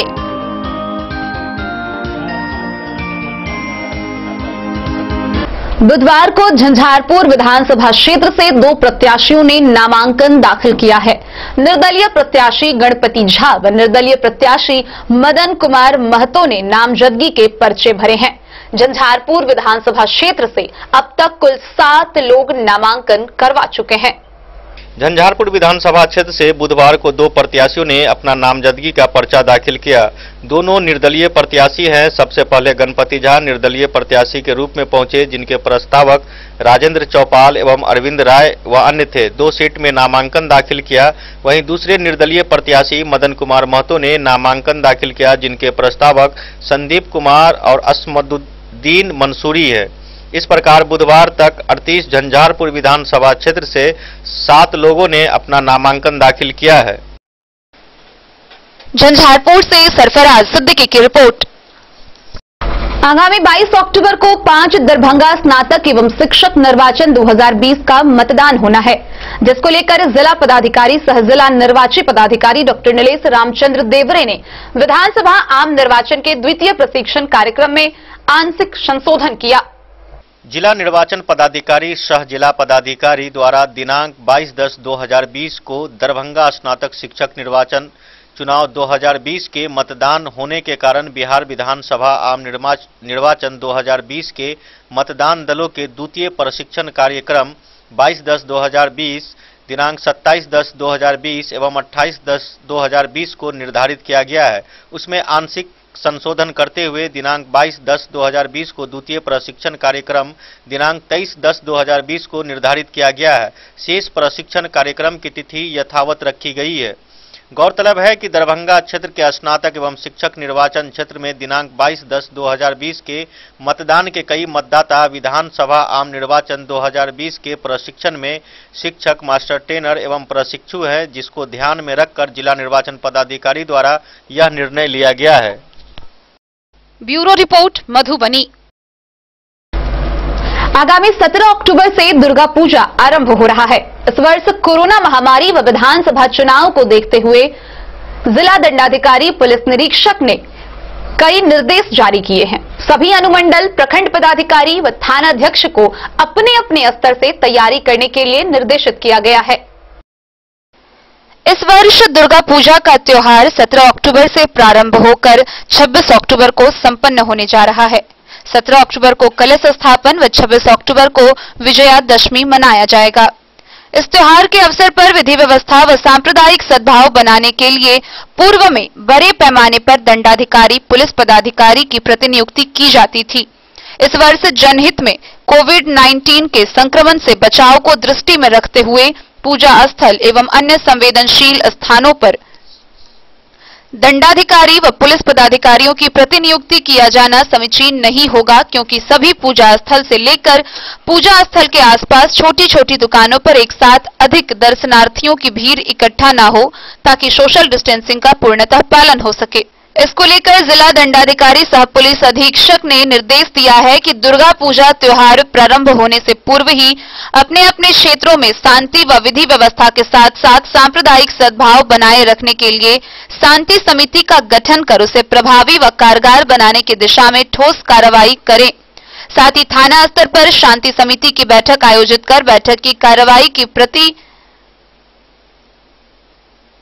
पुलिस अधीक्षक को उपलब्ध कराना सुनिश्चित करें। इसके अतिरिक्त त्योहार के अवसर पर विधि व्यवस्था व सांप्रदायिक सौहार्द बनाए रखने के लिए अपने स्तर से यथोचित कार्रवाई करें। दुर्गा पूजा 2020 के आयोजन के संबंध में पटना गृह विभाग के विशेष शाखा से प्राप्त विशेष दिशा निर्देश इस कार्यालय के द्वारा संसूचित किया जा चुका है, जिसका दृढ़ता से अनुपालन सुनिश्चित करना अनिवार्य है। Bureau report, Madhubani. मधुबनी विधानसभा क्षेत्र से राजद प्रत्याशी समीर कुमार महासेठ ने नामांकन दाखिल किया है। आइए आपको दिखाते हैं डे न्यूज के संवाददाता अखलाक सिद्दीकी से समीर कुमार महासेठ की खास बातचीत। मैं हूं अखलाक सिद्दीकी और आज हमारे साथ बात करने के लिए मौजूद हैं 36 मधुबनी विधानसभा के राष्ट्रीय जनता दल के प्रदेश प्रवक्ता और मधुबनी के निवर्तमान विधायक समीर कुमार महासेठ। हम जानना चाहेंगे निवर्तमान विधायक समीर कुमार महासेठ से, जो इनका 5 साल का कार्यकाल रहा, वो क्या जो वादा किए थे वो वादे पर खरे उतरे या नहीं, जनता क्या इन्हें दोबारा सदन में भेज पाएगी या नहीं, क्योंकि इस बार इनकी टक्कर सुमन कुमार महासेठ से जो है। सुमन कुमार महासेठ भाजपा के विधान पार्षद हैं और एनडीए समर्थित वीआईपी पार्टी के मधुबनी से कैंडिडेट हैं। विधायक जी, सबसे पहले आपको धन्यवाद, राजद ने दोबारा आपको मौका दिया। आपके माध्यम से अपने मधुबनी की जनता को प्रणाम, आदाब, सलाम। आपका कहना है कि सुमन जी, जो कहीं से भी सुमन महासेठ नहीं लिखते हैं, विधान परिषद में भी आप देखेंगे, डायरी में भी देखेंगे सुमन कुमार। निश्चित तौर पे महासेठ हैं, वो अधिकृत प्रत्याशी हैं। हम नहीं कहते हैं कि आप ही कह रहे हैं, तो मेरा कहीं से कुछ ऐसा नहीं है। राजद और महागठबंधन के हम प्रत्याशी हैं, जिसमें कांग्रेस भी है, सीपीआई भी है, सीपीएम भी है, माले भी है और आरजेडी। तो हम लोग डायरेक्ट अब माने आमने सामने होंगे, अच्छी बात है।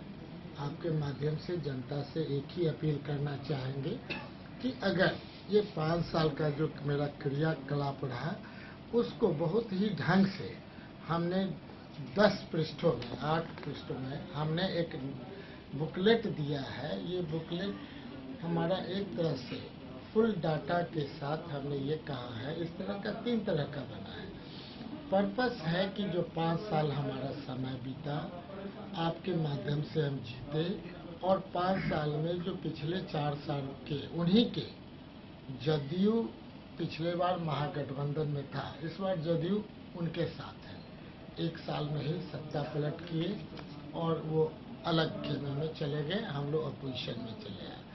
इसके बावजूद भी जो 5 साल का है, वो दस्तावेज आपके सामने हम प्रदर्शित कर रहे हैं। हम आग्रह करेंगे कि हमारे प्रतिद्वंदी से भी जो लोग लड़ रहे हैं, उनसे आप कहें कि अपना अपना भी, हमसे पहले वो एमएलसी हुए हैं, कृपया वो अपना छपावे कि मधुबनी विधानसभा में कहाँ कहाँ अपना फंड यूटिलाइज किए हैं और क्या काम किए। उससे परिलक्षित हो जाएगा। और हम कह सकते हैं कि 4 बार जो लोग विधायक रहे उनके अगर 40 किलोमीटर सड़क बनाए तो हम लगभग 275 किलोमीटर सड़क बनाए, उनसे 10 गुना ज़्यादा। ठीक उसी प्रकार सारे कामों को हमने किया है। नगर परिषद को नगर निगम बनाने का हमारा प्रस्ताव आया है। पंडौल को नगर पंचायत बनाने का हमारा प्रस्ताव आया है। और जहां तक हमने कहा था कि 100 किलोमीटर मिनिमम वो सड़क बनाएंगे जो आज़ादी के बाद देखे नहीं है, उसको हमने पूरा किया। साथ ही रैका हो, पंडौल हो, केवल नगर परिषद क्षेत्र में 117 करोड़ लाने वाला समीर महासेठ, अगर इसके बावजूद भी चूंकि जो संविधान प्रदत्त त्रिस्तरीय पंचायत का जो अधिकार है नगर परिषद को, उसके हिसाब से हम डायरेक्ट इन्वॉल्व नहीं होना चाहे। चूंकि मधुबनी के लोग ही हमेशा कहते थे कि म्यूनिसिपैलिटी मतलब महासेठ जी मतलब म्यूनिसिपैलिटी। हमने इस मिथ्या को तोड़ने का प्रयास किया कि उन दिनों जो संविधान प्रदत्त अधिकार नहीं था, सरकार के अधीन था, अब उसको अपना अधिकार है। जो वार्ड कमिश्नर अपने क्षेत्र की जनता का ख्याल करेंगे, जो एग्जीक्यूटिव अफसर सरकार भेजेगी, तो ये सरकार जदयू बीजेपी की सरकार है। ये 2 साल से यहाँ एग्जीक्यूटिव अफसर को रखे हुए हैं, एक भी गली नली नहीं बना, एक भी गरीब गुरबा का घर का पैसा नहीं मिला। ये कहीं न कहीं उन पर दोष जाता है। बीजेपी और जदयू के लोग बतावें कि ऐसे निकम्मे पदाधिकारी को रख करके मधुबनी की जनता को जो परेशान किए हैं, उसके लिए किस मुंह से वोट मांगने के लिए जा रहे हैं?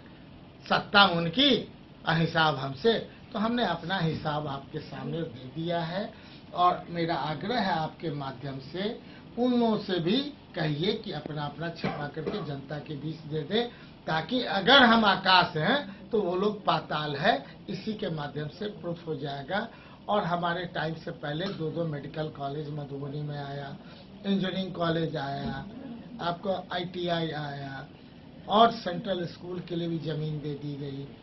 हम कह सकते हैं कि जो बनावट के हिसाब से पहले मधुबनी पूरे 38 जिला में 16वें पादान में था, कम से कम उस पादान से नीचे आया है।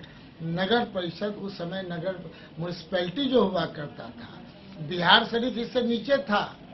ये निगम हो गया नीतीश जी के टाइम में। क्यों नहीं जदयू बीजेपी वाले क्वेश्चन करके इसको निगम बनाने का काम किया? वो भी प्रस्ताव हम लाए हैं। स्मार्ट सिटी का प्रस्ताव हमने लाया है। और सैकड़ों ऐसे काम किए गए हैं जो कहीं ना कहीं हम कह सकते हैं 1 to 10 बिहार के लिए है, मधुबनी के लिए है।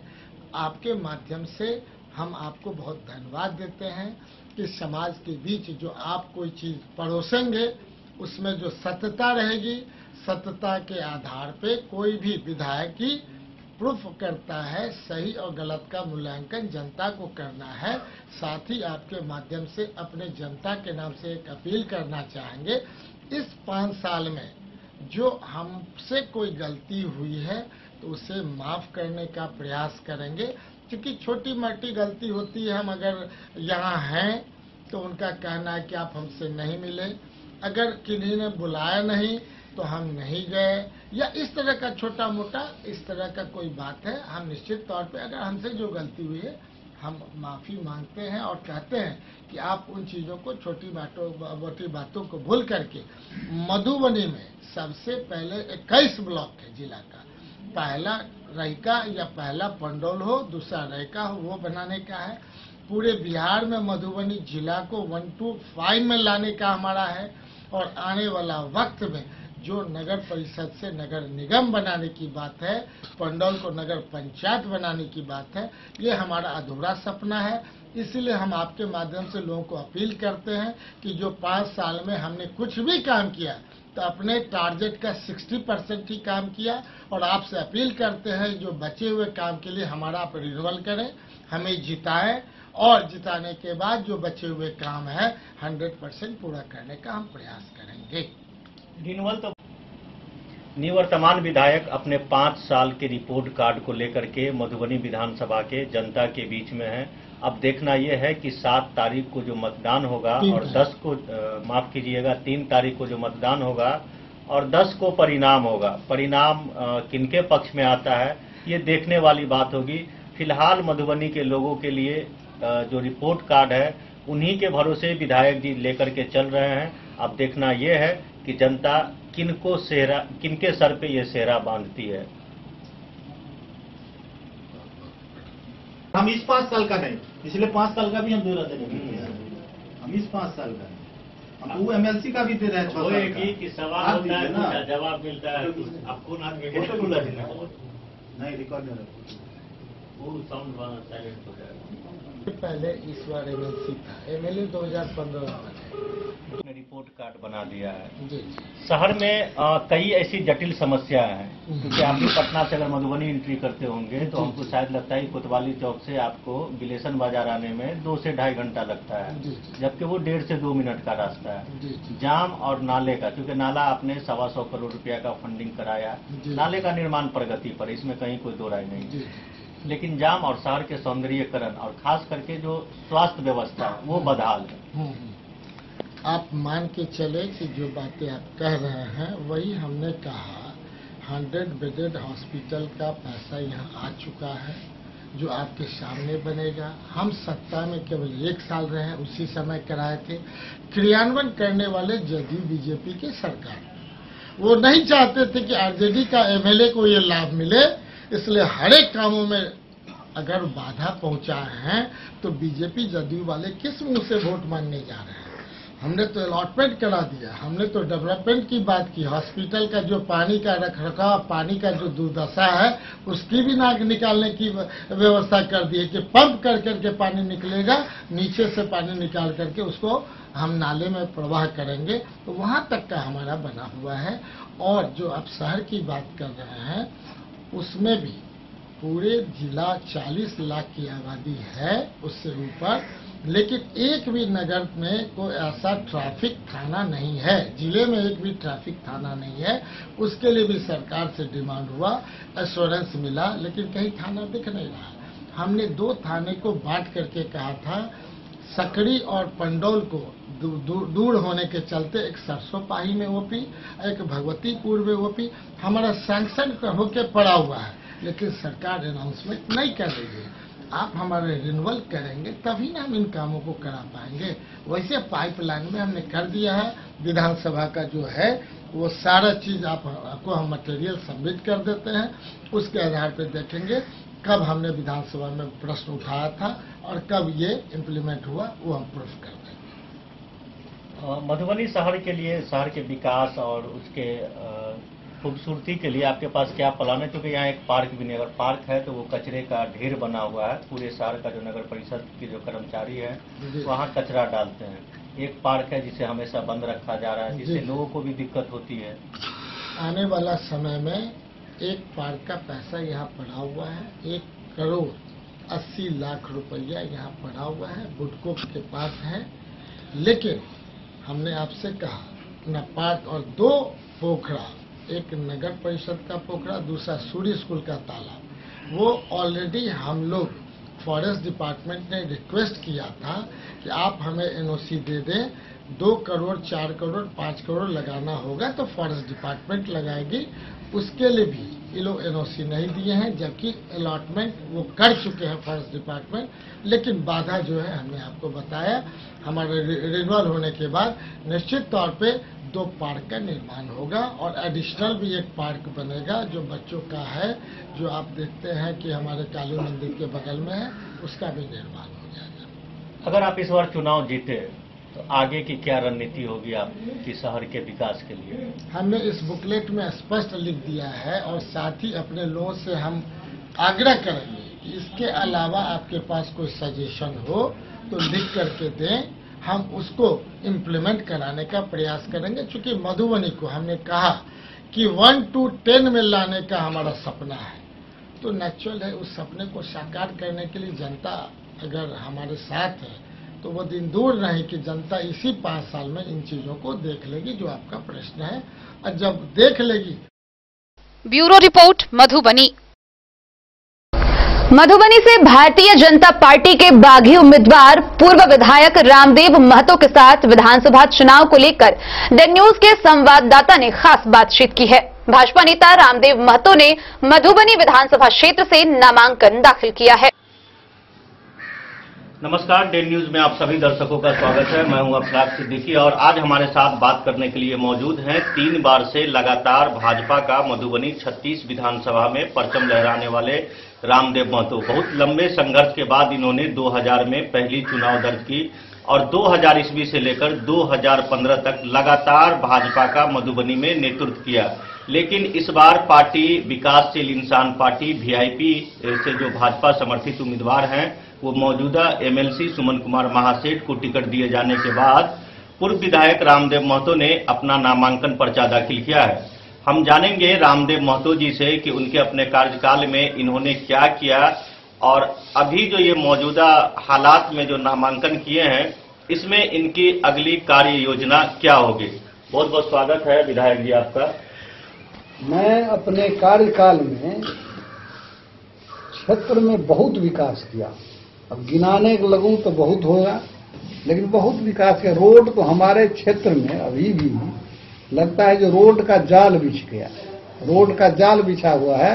आरडीओ से मिलके लग के हम लोग बहुत रोड बनाए, बहुत काम किए। गरीब के घर में, गरीबी के गांव में सामुदायिक भवन दिए। कई जगह हम कई धार्मिक स्थान को बना दिए। उस समय में थोड़ा सा छूट था। अभी हमारे क्षेत्र में पूरा पुराने क्षेत्र और नए क्षेत्र मिला करके लगभग 5 जगह हम दुर्गा मंदिर बना दिए, क्योंकि लोग मंदिर बना नहीं सकते थे, गरीब के गांव में था। हम लोग लगता है जो 20 ठो सलहेश गहवर बना दिए। गांव के जो पासवान थे अपने पैसा से नहीं बना सकते थे, उसको बना दिए। साथ ही हमने और कई गली रोड इसका निर्माण कराया, जो क्षेत्र में घूमने पर आपको पता चल जाएगा। और सबसे बड़ी बात काम किए क्या, 2 चीज पर हम संघर्ष किए। हमारे इस क्षेत्र में, इस जिला में 2 बात आवश्यक है। ये दोनों बात काम हो जाए तो यहाँ का लोग खुशहाल हो जाएगा। पहला काम क्या है, 1971 में कोसी कैनाल का, पश्चिमी कोसी कैनाल का शिलान्यास ललित बाबू ने खोजपुर में किया। आज इतने वर्ष बाद करोड़ों अरबों रुपया खर्चा होने के बाद, सैकड़ों एकड़ जमीन किसान के चले जाने के बाद भी आज खेत तक पानी नहीं पहुंच रहा है। इसके लिए हम बहुत विधानसभा से लेकर के बाहर तक संघर्ष किए हैं, रोड पर भी संघर्ष किए, अब विधानसभा में भी इसके क्वेश्चन जो करना है सो किए। उसके बाद दूसरा है क्या, चीनी मिल चलाने के लिए। चीनी मिल, यहाँ 3 चीनी मिल है मधुबनी जिला में, 2 है, एक बॉर्डर पर है, दरभंगा मधुबनी के बॉर्डर पर। हम चीनी मिल के लिए बहुत प्रयास किए, क्वेश्चन किए, कई बात किए। उसके बाद रैयाम जो है तो तिरहुत इंडस्ट्रीज लिमिटेड कंपनी ने लीज पर ले लिया। लीज पर हम लोग प्रयास किए तो लीज पर वो ले लिया और उसको चलाना है मिल। अब ये इसके लिए भी कई बार हम विधानसभा में गैर सरकारी संकल्प में क्वेश्चन किए। आज इतने दिन 5-6 बरस 7 बरस हो गया उसको लीज पर लिया हुआ, अभी तक मिल नहीं चलाया, क्योंकि वो लिया था जो हम लीज पर लिए हैं तो मिल चलाएंगे। इस बात को हम बहुत आवाज उठाए, मिल के सिंचाई मंत्री से, किस से नहीं, लेकिन अभी तक वो मिल चला नहीं है। ये दोनों काम हो जाए तो मधुबनी जिला का किसान सबसे खुशहाल हो जाएगा, क्योंकि कोसी का पानी कमता नहीं है। कोसी का पानी कमता नहीं है।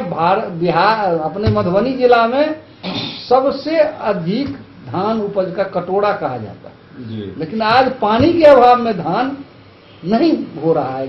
साल का साल, इस बार पानी हुआ तो कुछ गल गया, कुछ बच गया तो थोड़ा है बढ़ा, नहीं तो यहाँ किसानों को धान नहीं होता। 2 साल 3 साल से हम देख रहे हैं जो एकदम रौदी हो गया, पूरा सुखार हो गया। तो ऐसी स्थिति में इसका हम संघर्ष करते रहे।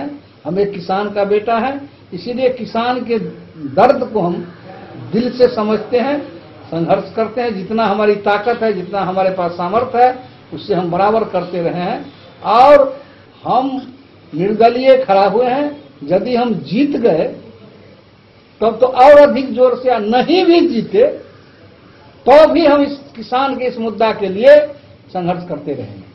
आखिर क्या वजह थी जो भारतीय जनता पार्टी जो है लोकसभा में भी वीआईपी के हवाले इस सीट को कर दिया और विधानसभा चुनाव हुआ उसमें भी वीआईपी के उम्मीदवार हुए, क्या वजह थी जो आपकी टिकट कटी? लोकसभा में वीआईपी बीजेपी से अलग था।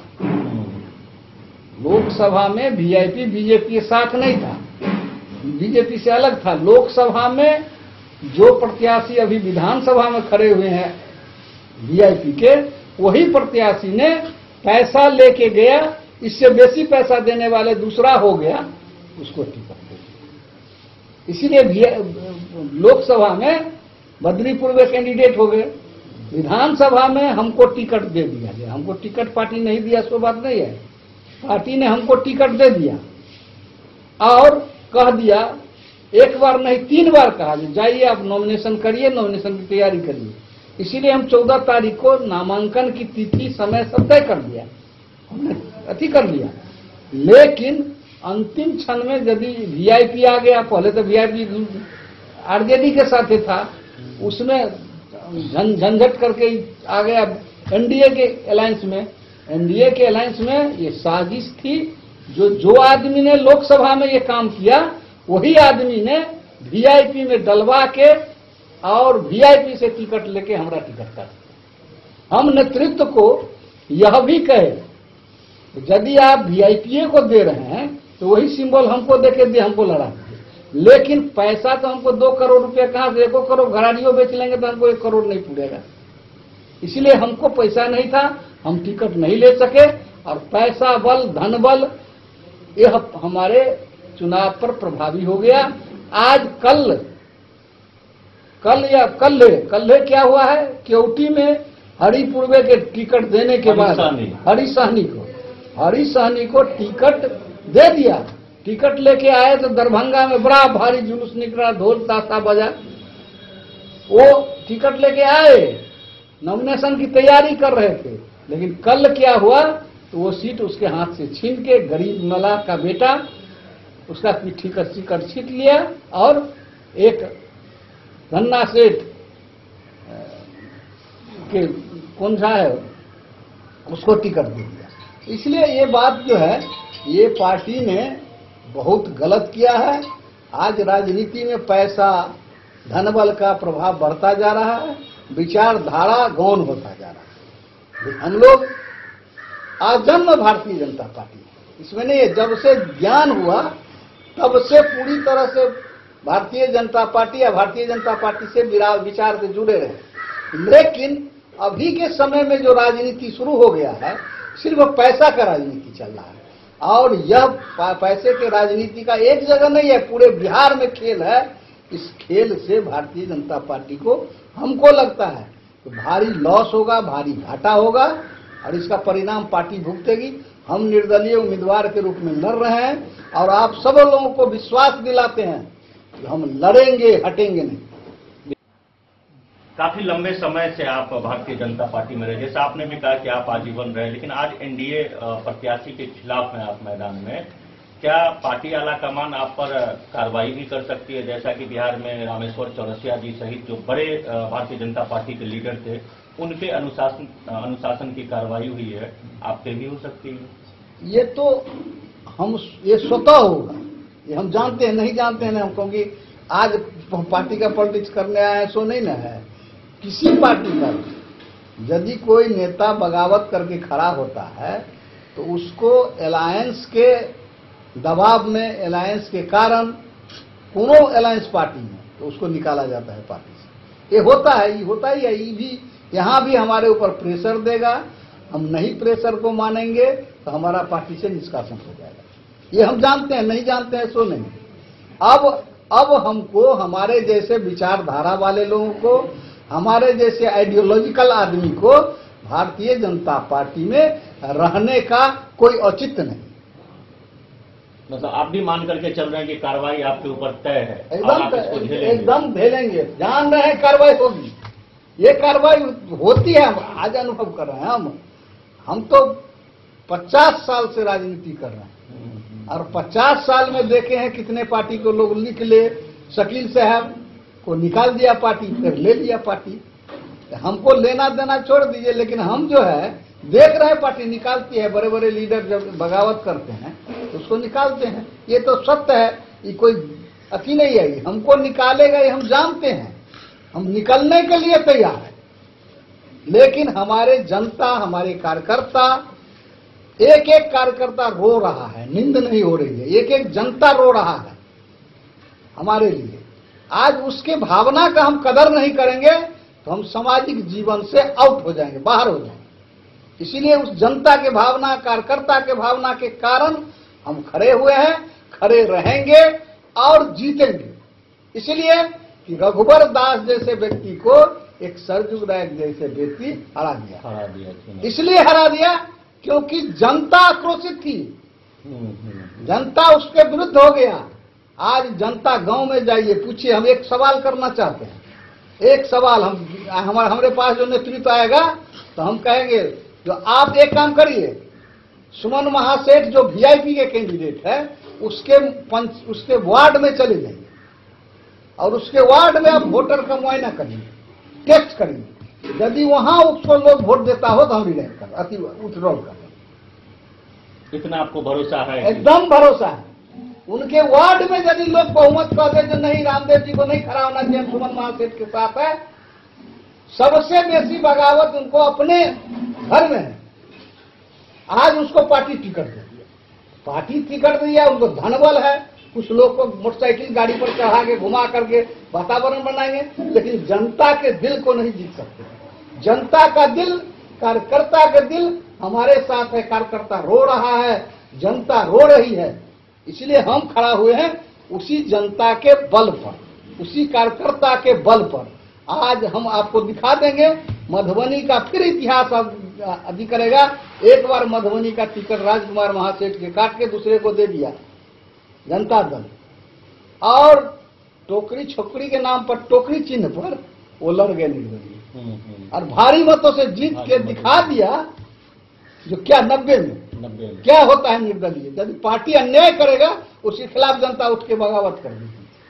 इसलिए क्षेत्र में हुआ है एक बार। आज झारखंड आपका तुरंत उदाहरण लग रहा है कि राजकुमार महासेठ का 90 वाला जो दौर था वो एक अलग दौर था और अभी जो 2020 का दौर है उसमें बहुत फर्क है। बहुत फर्क। आपको नहीं लग रहा है कि उस चीज को दोहराने में कठिनाई होगी? लग रहा है कि उसको राजकुमार महासेठ, बाबू राजकुमार महासेठ एक ऐसे शख्सियत थे, बशर्ते कि वो हमसे 2-3 बार हार गए, लेकिन उनके प्रति मेरे मन में बहुत आदर है। वो कभी भी हारने के बाद भी मिलते थे तो हमसे बहुत अच्छा से मिलते थे, जीतने के बाद भी मिलते थे। तो इसीलिए वो एक शख्सियत है। वो जो राजनीति का आधार रखे थे, आज उनका बेटा उसको पालन नहीं कर रहा। आज राजकुमार महासेठ जी रहते तो आज वो घर घर के, वो भी घर घर के लोग के फैक्ट्री, लेकिन उनका लड़का जो है, जाइए क्षेत्र में देखिए, कहे कोई अबे नहीं किया, तो कहाँ चला गया विधायक, हम लोग को मिलता ही नहीं है, कोई किसी गांव में नहीं, किसी बड़ी विरोध उनका भी हो रहा है। इसीलिए इसको जो है एक तीसरी बात कहना चाहते हैं, जो ये पूंजीपति आदमी जो है यही सब राजनीति करेगा। राजकुमार महासेठ का लड़का समीर महासेठ, धन्ना सेठ, ये खड़ा हुआ आरजेडी से। अरविंद पूर्वे, ये भी अरबपति, एक खड़ा हुआ लोजपा से। वीआईपी का टिकट खरीद के खड़ा हुआ सुमन महासेठ वीआईपी। तो क्या और के बेटा का और लोगों का राजनीति करने का कोई हक नहीं है, कोई औकात नहीं है। आज जिस प्रकार से मधुबनी में राजनीति का दौर चल गया है, कोई गरीब का बेटा, कोई किसान का बेटा, कोई मजदूर का बेटा, कुछ नहीं हो सकता। ये वातावरण इतना विषाक्त हो गया है राजनीति का, तो हमको दुख हो रहा है। जो 40 साल 50 साल जिस भारतीय जनता पार्टी के विचारधारा के साथ हम समर्पित भाव से काम किए, आज उसको बाजार में बेचा जा रहा है। सबसे शर्मनाक बात यही है, विचारधारा को बाजार में बेचा जा रहा है। आज राजनीति, वो किस लिए टिकट खरीद गया है? क्योंकि उनको जो है सो भारतीय जनता पार्टी के विचार का खरीदना है। कोई चाहेगा, कोई कहे आता है विचारधारा जो है बीजेपी का, उसको हम मार्केटिंग कर लें, खरीद लें, उस विचारधारा के आधार पर हम चुनाव लड़ लें, जीत के जाए, जहन्नुम में जाए जनता। इसलिए ऐसा होता है और ये वातावरण बहुत खराब है। अब इस कगार पर ये चला गया है, यदि उसका हमारे जैसे व्यक्ति विरोध नहीं करेगा तो ये बढ़ता जाएगा। मैं जयप्रकाश नारायण आंदोलन से जुड़ा हुआ हूं, लाठी खाया हूं, जेल गया हूं, जेपी मूवमेंट में। आज वो जो हमारा संघर्ष का गति है वो हमको जागृत कर दिया, हमको लड़ने के लिए मजबूर कर दिया। इसीलिए हम आपको वादा करते हैं, सब जनता से वादा करते हैं, जो हम नॉमिनेशन किए हैं हम लड़ेंगे और जनता के दरबार में अपनी हाजिरी देंगे। हम उनके पांव दाढ़ी गोर पकड़ेंगे और हमको जनता समर्थन देगी, हमको पूरा विश्वास है। लोगों में भरम है कि आप बैठ जाएंगे पार्टी की कार्रवाई जब होगी, तो संक्षेप में बताइएगा। बैठ जाएंगे, कैसे बैठ जाएंगे? हम बैठेंगे, हम कि कोई तीसरा आदमी बैठेगा? नॉमिनेशन वापस हमारा कौन लेगा? आप स्वयं लेंगे? स्वयं लेंगे ना। तो दिए कोई आएगा, ऊपर की कोई ताकत आएगी, कुछ प्रलोभन देगा। हमको जीवन में अब और बहुत नहीं लेना है, बहुते मिल गया। नहीं बुझे? बहुत मिल गया। 15 साल विधायक लगातार रहे, अब क्या लेंगे? हमको मना लेता पार्टी, रामदेव जी इस बार आप छोड़ दीजिए, फलना कार्यकर्ता लड़ेगा, हमको कोई दुख नहीं होता। लेकिन आज इसमें इस समय में भी भाजपा अपना सिंबल लेके पार्टी को दे देता है, पार्टी खड़ा करता, तो हमको इसमें भी विरोध नहीं। लेकिन आज क्या हुआ? हमको नॉमिनेशन के लिए कह दिया और उसके बाद भी जैसे थाली परस के छीन लिया। कार्यकर्ता एकदम पूछ गए, हम मीटिंग किए, सब जगह कहे भाई नॉमिनेशन करेंगे 14 तारीख को। एक आया, टिकट तो उड़ के चला गया वीआईपी में। ये कष्ट हमको ही नहीं है, भारतीय जनता पार्टी के एक एक कर्ता समर्थक का एक एक जनता। और इतना बात पूछ लीजिए, हमारे अकलियत भाई जो हैं, हमको वोट कुछ देते थे नहीं देते थे, लेकिन यहाँ के मुसलमान हमको बहुत प्यार करते थे, बड़ा आदर करते थे, क्योंकि हम जो 15 वर्ष रहे हैं, हमारा कोई भी ऐसा काम नहीं हुआ जो मुसलमान अकलियत भाई के खिलाफ है। उनको जो भी आवश्यकता हो, जो दे सकते हैं, हम उसका काम किया है। इसलिए आज मुसलमान भाई भी आज हमारे लिए हमको फोन करता है, हमको कहता है, जो आप रामदेव जी आपके साथ हमको। अब भगवान क्या करे नहीं कह सकते हम, लेकिन हमारा विश्वास है कि इस बार हमको मुसलमान का वोट भी अच्छी संख्या में प्राप्त होगा। Bureau report Madhubani. मधुबनी के विधान पार्षद सह भाजपा नेता सुमन कुमार महासेठ ने विकासशील इंसाफ पार्टी से मधुबनी विधानसभा क्षेत्र से नामांकन दाखिल किया है। वहीं इनके समर्थन में महाराष्ट्र के पूर्व मुख्यमंत्री सह भाजपा चुनाव प्रभारी देवेंद्र फडणवीस व भाजपा नेता सह स्वास्थ्य मंत्री मंगल पांडे पहुंचे और उपस्थित सभा को संबोधित किया। अपनी वाणी को विराम देता हूं। जय मिथिला, जय मैथिली। 36 विधानसभा के प्रत्याशी के रूप में मैं आपके बीच में हूं। मैं तो आज स्वागत करने के लिए यहां आया हूं। अपने महाराष्ट्र के पूर्व मुख्यमंत्री और बिहार के चुनाव प्रभारी श्री देवेंद्र फडणवीस जी का, बिहार के स्वास्थ्य मंत्री और भारतीय जनता पार्टी के पूर्व अध्यक्ष श्री मंगल पांडे जी का, हमारे मंच पर हैं अरुण शंकर जी जो पूर्व विधायक हैं, वर्तमान में खजौली के भी विधायक हैं। हम अपने बचौल जी का स्वागत करता हूं जो बिस्फी के पूर्व विधायक रहे हैं, आज पुनः भारतीय जनता पार्टी के विधायक के रूप में हैं। सभी सम्मानित कार्यकर्ता में तो सबका नाम जानता हूं।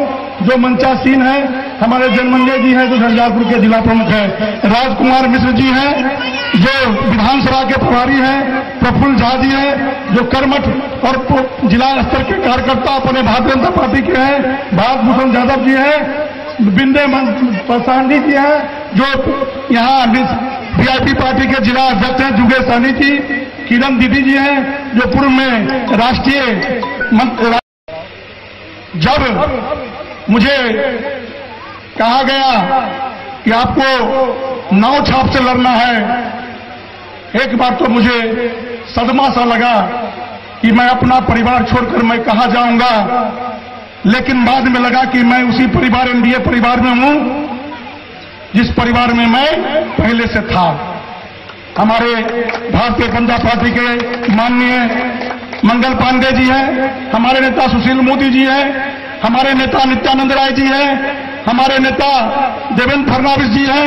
सभी लोगों से ने आदेश दिया कि आपको नाव छाप पर ही चुनाव लड़ना है, और इसी के तहत मैं आपके बीच में नाव छाप लेकर के बिहार के एनडीए सरकार में नीतीश को मुख्यमंत्री बनाने के लिए हूं। हम बाजे छी कनी मैथिलियों में, क्योंकि मैथिला के हम भूमि पर छी कि मिथिला के जन जन के आई मधुबनी विधानसभा में जे लगातार हम सब 1980 से लड़ रहा छी, वैसे पहले हम सब जनसंघों से लड़े चली, और लगातार 2000 ईस्वी से भारतीय जनता पार्टी के हम जीत हासिल कर ली। कोनो एहन चुनाव नहीं 1980 से लेकर के और 2015 तक के चुनाव में ये कार्यकर्ता बनकर के जेनी उम्मीदवार रहलखिन, उनका से कदम बे कदम मिला करके चुनाव जितावे के काम कर लिए। आई हम स्वयं उम्मीदवार छी, हम बहुत बात नहीं बाजब क्योंकि हम कहीं अंदर से भावुक भ गई है। हम अपन नेता देवेंद्र फडणवीस जी के और मंगल पांडे जी के चुने लाइली है। हम सब अहाँ के बीच में लगातार रहब। अभी एगो केवल आग्रह करब कि 30 दिन ला 25 दिन ला अहाँ सब हनुमान जी बन जाओ हमरा लेल। हनुमान जी के प्रसंग अला कहे छी कि जब सीता जी के हरण भ गेल छल, वही समय में राम जी व्यथित छलखिन, और वही समय में हनुमान जी जो उनकर भक्त छलखिन, उनका समझ में नहीं ले कि हम राम जी के व्यथा केना दूर करिए। सीता जी के वियोग में राम जी परेशान छलखिन, राम जी के कहल नहीं गए हनुमान जी के कि सीता जी के आके ढूंढ कर लावे के है, पता लगा के लावे के है की हाल में है। और हनुमान जी के लगले कि जब तक हम सीता जी के पता लगाकर नहीं लाए तब तक जो है से ये राम जी आजादी के 50 साल के बाद भी मधुबनी जो नेपाल से सटा हुआ हमारा जिला है, अंधेरे में रहा करता था। उस अंधेरे से उजाले की ओर ले जाने का काम नीतीश कुमार और सुशील मोदी की सरकार ने इस बिहार के अंदर नरेंद्र मोदी जी के आशीर्वाद और सहयोग से किया। मित्रों, आज जिस सरकार ने इस बिहार को अंधेरे से उजाले की ओर ले जाने का काम किया, जिस सरकार ने टूटी हुई सड़कों और गड्ढों से चिकनी सड़कों की ओर ले जाने का काम किया, जहां विद्यालयों में शिक्षक नहीं होते थे, वो विद्यालय याद कीजिए, आज के नौजवानों को नहीं मालूम होगा, विद्यालय के भवन नहीं होते थे, पेड़ के नीचे बच्चे जाते थे, साथ में बोरा लेके जाते थे, बोरा बिछा के बैठते थे, तब उनको बैठने का जगह मिलता था, तब बच्चा स्कूल में पढ़ता था। बहुत पुरानी बात नहीं है, यह बात मैं आज से 20 साल पहले की केवल कर रहा हूं, जब राष्ट्रीय जनता दल का शासन इस राज्य के अंदर में था। आज ऐसी स्थिति नहीं है, आज विद्यालय भी बने हैं, विद्यालयों में शिक्षक भी बने हैं, शिक्षकों को भी पैसा मिल रहा है, महाविद्यालयों में भी शिक्षक को पैसा मिल रहा है। यह वही बिहार है जहां हर 6 महीने पे प्रोफेसर गंगाराम झा जी, किरण जी, ये सारे हमारे प्रोफेसर मंच पर बैठे हुए, ये वही बिहार है जिस बिहार में हर 6 महीने पर शिक्षक, विद्यालय और महाविद्यालय के शिक्षक आंदोलन करते थे, इनको पैसा नहीं मिलता था, साल साल भर 1.5 साल का बकाया वेतन हो जाता था। लेकिन आज सरकार शिक्षकों को वेतन देने का काम करती है, समय पर वेतन देने का काम करती है, सम्मान देने का काम करती है। यह वही राज्य है जहां पर अस्पतालों में चिकित्सकों की कमी थी। मैं 3 साल से स्वास्थ्य मंत्री बना हूं, केवल 3 वर्षों के अंदर हमने 9000 डॉक्टरों की बहाली इस राज्य के अंदर की है। केवल 3 साल के अंदर हमने 14000 नर्सों की बहाली इस राज्य के अंदर की है। आज गांव के अस्पताल स्थित महाराष्ट्र प्रदेश के पूर्व मुख्यमंत्री, बिहार के चुनाव प्रभारी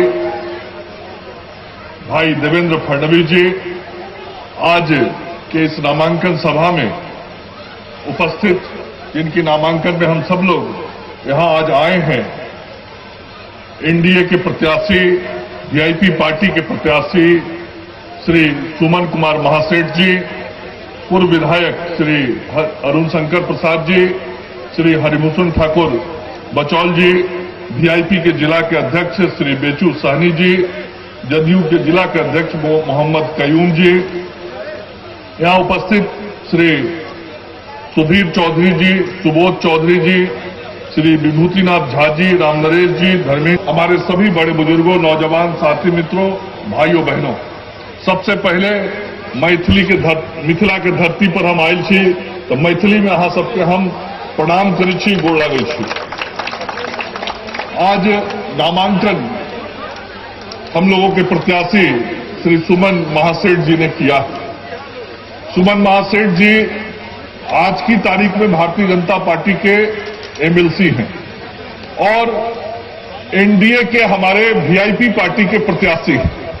और बहुत अच्छा प्रोफेसर गंगाराम जी ने कहा कि भारतीय जनता पार्टी के कार्यकर्ता हैं और वेरी इंपॉर्टेंट पर्सन हैं, वीआईपी पार्टी के कैंडिडेट हैं, पार्टी के उम्मीदवार हैं। इसलिए भारतीय जनता पार्टी का एक एक कार्यकर्ता, एनडीए का एक एक कार्यकर्ता, जदयू का, हम पार्टी का सब कार्यकर्ता अपनी पार्टी के इस प्रत्याशी को चुनाव में विजयी बनाने के लिए दिन रात मेहनत करेंगे।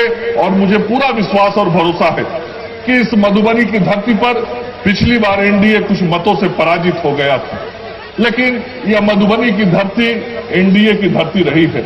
यह मधुबनी की धरती वह धरती है जिस धरती ने पिछले लोकसभा के चुनाव में 80,000 वोटों की बढ़त केवल इस विधानसभा से नरेंद्र मोदी जी के पक्ष में दिलाने का काम किया था। ये वो धरती है जो हमेशा नीतीश कुमार जी और सुशील मोदी जी के पक्ष में खड़ा रही है। यहाँ की जनता ने हमेशा समर्थन दिया है। यहाँ के विधानसभा के चुनाव में 2010 के चुनाव में मुझे याद है मैं कई दिनों तक इस धरती पर स्वयं इस विधानसभा की लड़ाई लड़ रहा था। इस विधानसभा के गांव गली मोहल्लों के बारे में मुझे जानकारी है और मुझे पूरा विश्वास और भरोसा है कि यहाँ समाज के किसी भी वर्ग का व्यक्ति, चाहे वो अगड़ा वर्ग का हो, पिछड़ा वर्ग का हो, अति पिछड़ा वर्ग का हो, दलित हो, महादलित हो, समाज का हर तबका भारतीय जनता पार्टी और एनडीए के साथ था, है और रहेगा। और निश्चित रूप से सुमन कुमार महासेठ 10 नवंबर को यहां से विजयी होकर एनडीए के प्रत्याशी के रूप में नीतीश कुमार जी को मुख्यमंत्री बनाने के लिए जाएंगे।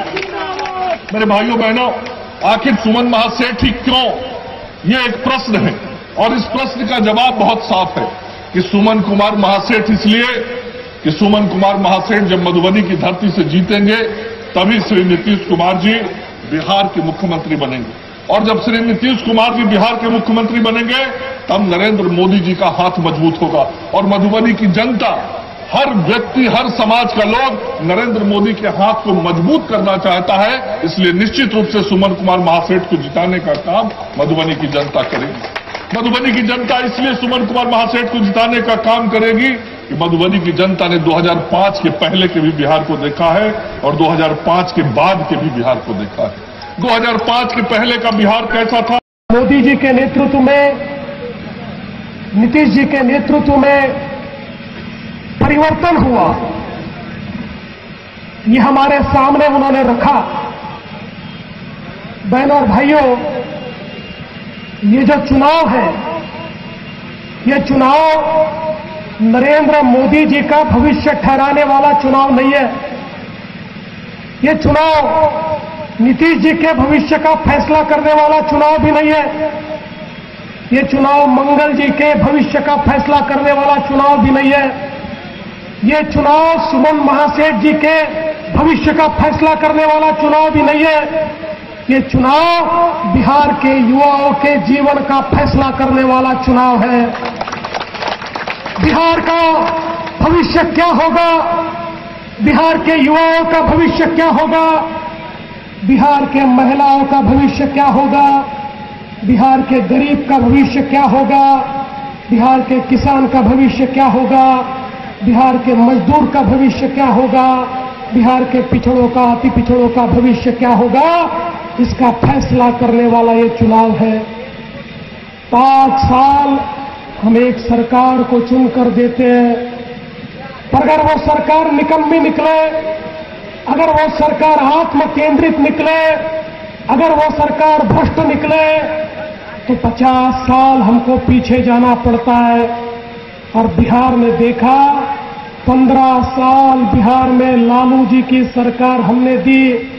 अनाचार, दुराचार, अत्याचार, भ्रष्टाचार, इसकी एक गटार गंगा हमने इस बिहार के अंदर उन 15 सालों में देखी। सरकार तो 15 साल रही, पर बिहार को 50 साल पीछे ले जाने का काम लालू जी के उस समय की राजद की सरकार ने किया। और पिछले 15 सालों में, उन 15 सालों में जो गड्ढे पड़े थे और 15 सालों में बिहार के साथ जो अन्याय हुआ था और 15 सालों में बिहार जो पिछड़ा था, उसको भर भर के, उन गड्ढों को भर भर के बिहार को सामने लाने का काम नीतीश जी के नेतृत्व में एनडीए की सरकार ने किया। और पिछले 6 सालों में मोदी जी के नेतृत्व में जिस प्रकार से भारत और बिहार में हमने परिवर्तन देखा, पहली बार एक ऐसा नेता देश का प्रधानमंत्री बना जिसका घर नहीं, परिवार नहीं, संसार नहीं, जो अपने जीवन का हर क्षण और अपने रक्त का हर कण केवल भारत माता की सेवा के लिए देता है। ऐसे एक प्रधानमंत्री जिनको अपने लिए संपत्ति नहीं खड़ी करनी, जो कहते हैं मेरी संपत्ति तो मेरी जनता है, मेरी संपत्ति तो 130 करोड़ भारत माता के हमारे सपूत हैं, ऐसे कहने वाले हमारे आदरणीय प्रधानमंत्री मोदी जी इस देश के प्रधानमंत्री बने तो एक परिवर्तन हमने देखा। और पहली बार गरीब का बेटा प्रधानमंत्री बनता है तो गरीबों का विचार करता है, गरीब का बेटा प्रधानमंत्री बनता है तो किसानों का विचार करता है, मजदूरों का विचार करता है। और पिछले 5-6 सालों में जिस प्रकार से गरीबों के साथ एक प्रकार से न्याय करने की कोशिश आदरणीय प्रधानमंत्री जी ने की, हम देख रहे हैं इस कोरोना की महामारी में चाहे बिहार हो चाहे भारत हो, हर जगह गरीबों के घर राशन पहुंचा, गरीबों के घर गैस पहुंचा, हमारी माताएं बहनों के। Bureau report Madhubani. तो आज के इस बुलेटिन में फिलहाल इतना ही। दीजिए पूरी टीम को इजाजत और मधुबनी की हर छोटी बड़ी खबरों के लिए देखते रहिए DIN न्यूज। नमस्कार।